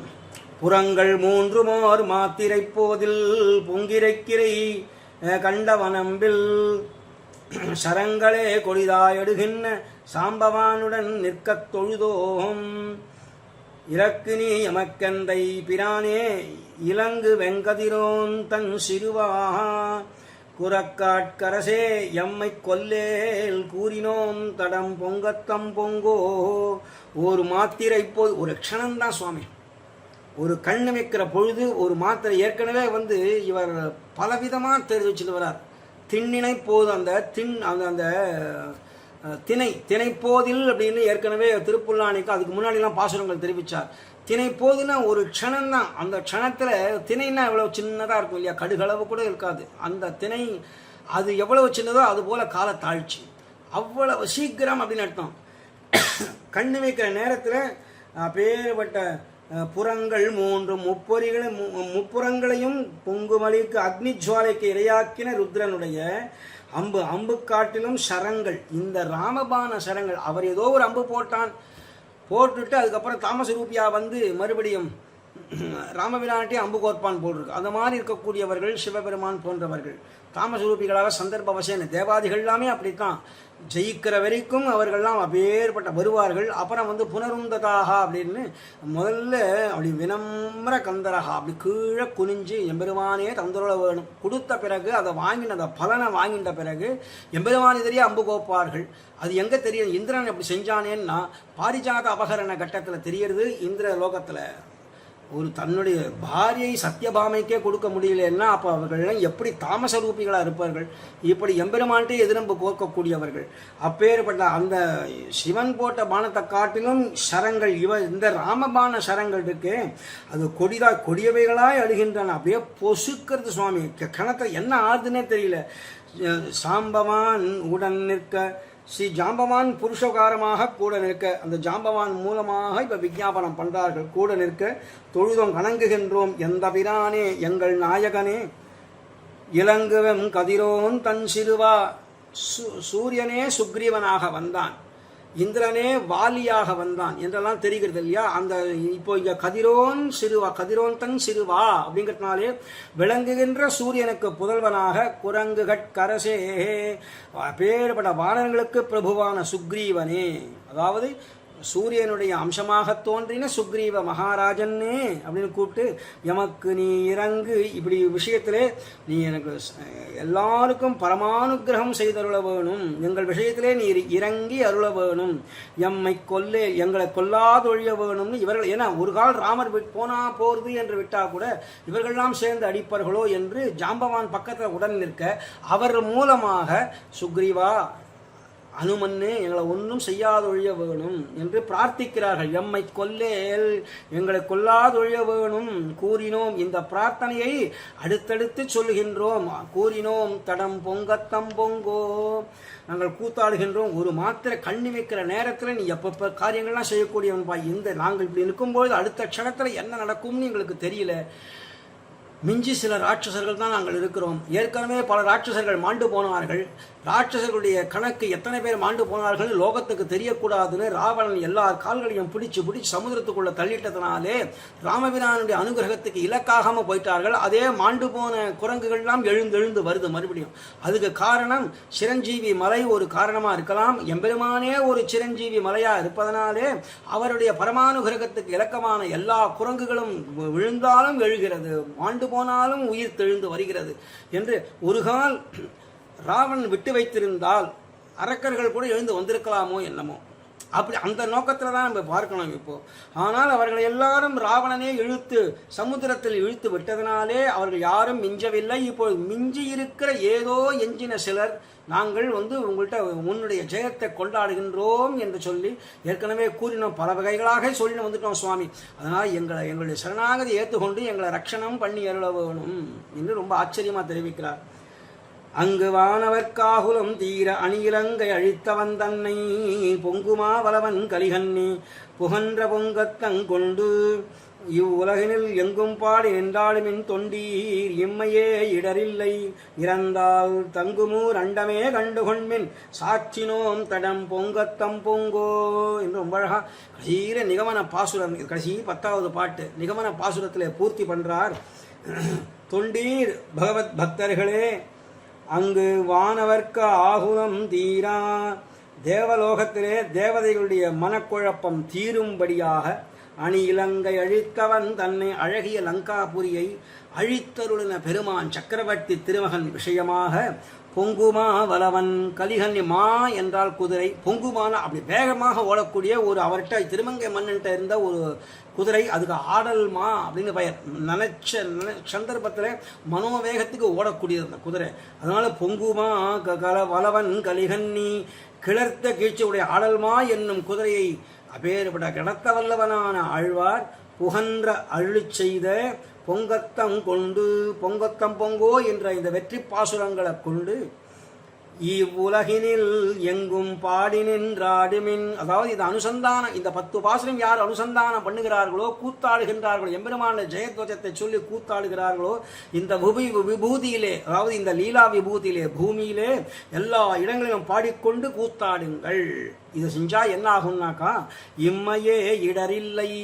இப்போ இந்த க்ஷணந்தோறும் இப்போ நம்ம இருக்கிறோம் இல்லையா, இது எம்பெருமானுடைய ஜெயத்வஜத்தை சொல்ற காலத்தில் இந்த இம்மையே, இந்த ஜென்மாவிலேயே, இந்த இப்பிறவிலேயே ஒரு வகை துன்பமும் உண்டாகாது. இறந்தால் மரணமான பின்னும் மரணமானால் வைகுந்தம், மரணமாக்கி வைகுந்தம் கொடுக்கும் சொல்லலாங்க நம்மாழ்வார். மரணமானால் கடைசியே மூச்சு இருக்கிற பரியந்தம் அப்படின்னு அர்த்தம். மரணமானால் வைகுந்தம் கொடுக்கும் பிரான்னு சொன்னாரே, அதுபோல இறந்தால் மரணமான பின்பு தங்குமூர் அண்டமே, நீங்கள் போய் சேர்ந்து நினைக்கப்படும் பரமபதம் தான் அண்டமே, சாட்சாத் அண்டபானன் இருக்கக்கூடிய ஸ்தானத்துக்கு நீங்கள் சென்று விடுவீர்கள். கண்டுகொள்மின், இதனை அனுபவத்தாலே கண்டுகொள்ளுங்கள். ஆமாம், இது அவரவர்களுக்கு இங்கே பூலோகமே வைகுண்டம் போல ஆயிடுதுன்னு சொன்னால் அது அனுபவத்தாலே தானே வரும். நமக்கு சர்க்கரையை இனிக்கும்னு சொன்னால் வியாக்கியானத்தாலே என்ன புரிய போகுது? வாயில போட்டவனுக்கல்லவோ தித்திக்கும். அதுபோல பரமபதம் செல்லும்படியாக இருக்கக்கூடிய அவன் அச்சிராதி மார்க்கத்துக்கு செல்லும்படி அவன் அதிகாரம் படைத்தவனாக ஆகிவிடுவாங்கிறத இங்கே தெரிவிக்கிறார் இந்த இடத்துல. கண்டுகொள்மின் சாற்றினோம், இது எல்லாரும் அறிய சொன்னோம். தடம் பொங்கத்தம் பொங்கோ, வெற்றியோ வெற்றி, வெற்றியோ வெற்றி, ஜெயத்வஜம் ஜெயத்வஜம், சக்கரவர்த்தி திருமகன் வாழ்க. எங்களுடைய யதிராஜ ஜீயர் சுவாமி பலமோடு இருக்க வேணும். வாழ்ச்சியாக இருந்து பல காலங்கள் இருந்து எல்லோருக்கும் இந்த மாதிரியான ஒரு கைங்கரியம் தந்தருள வேணும். சுவாமி பண்ணக்கூடிய கைங்கரியத்துக்கு ஈடு இணையே இல்லை சுவாமி. எவ்வளவோ செஞ்சுருக்கிறார் கைங்கரியங்கள். எங்களை போல நீச்சர்களுக்கெல்லாம் கூட இதை மாதிரி ஒரு ஒரு உபாயமாக இருந்து எங்களுக்கு ஒரு கொடுத்தாரே, செய்யும்படியாக உபன்யாசம் பண்ணும்படியான ஒரு விஷயத்தை கொடுத்தாரே. அவர் தலையெல்லால் கைமாறிலேனே சொல்வதை தவிர வேற ஒன்றுமில்லை. அவருடைய திருவடி பலத்தாலே தான் நாங்கள்லாம் சாதித்து கொண்டிருக்கிறோம். அந்த யதிராஜ ஜீயர் சுவாமி பல்லாண்டு இன்றிலேருந்து இன்னும் ஒரு நூற்றாண்டிலும் நந்தியபடியே நாங்கள் பிரார்த்திக்கும்படியாக இருக்கிறோம் என்று எம்பெருமான்கிட்ட ஒரு பிரார்த்தனையாக வச்சு அந்த சுவாமியினுடைய நியமான குணமாக இந்த அஞ்சினோம் தடம் பொங்கத்தம் பொங்கும் இந்த செவ்வாய்க்கிழமை நன்னாளிலே இந்த பாசுரத்தை நம் மங்களகரமான நாள், மங்களவாசரம்னு பெயர் இல்லையா, அந்த நாளிலே நாம் அனுபவிச்சிருக்கிறோம். அதனால் எம்பெருமானுடைய ஒரு பரமானுகிரகத்துக்கு இலக்காகும்படியாக நம் ஆச்சாரியன் நம்முடைய யதுகிரி யதிராஜ ஸ்ரீ ராமானுஜ ஜீயர் சுவாமி, நாராயண ராமானுஜ ஜீயர் சுவாமியினுடைய பரமானுகிரகம் நம் எல்லோருக்கும் வாழ்ச்சியை கொடுக்கும். அவருடைய திருவடியும் நினைத்து கொண்டு திருமங்கை மன்னன் சாதிச்ச இந்த பாசுரங்களையும் சதா அனுசந்தானம் பண்ணி கொண்டு எம்பெருமான் திருவடியே அடைவோமாக என்று சொல்லி இந்த உபன்யாசத்தை அடியேன் பூர்த்தி பண்ணி அமைகிறேன். விஜ்ஞாபனம் யதிதமத்யது மாமகீனம் அங்கீ குருஷ்வ யதிராஜதயாம் புராஷே அக்ஞோயமாத்மகுணலேஷ விவர்ஜிதஸ்ச தஸ்மாத் அனன்யசரணோ பவதீதி மத்வா. அடியேன் தாசானுதாசன்.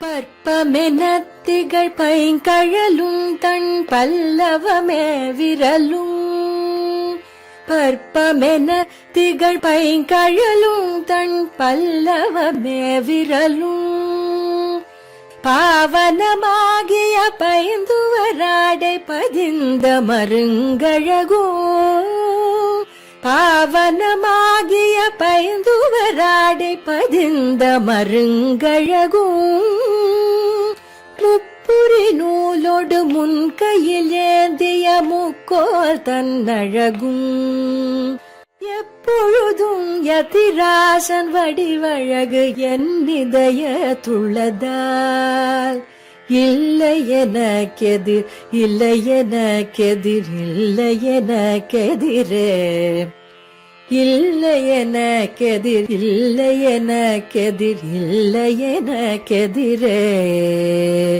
இல்லை எனக்கெதிரே, இல்லை எனக்கெதிரே, இல்லை எனக்கெதிரே.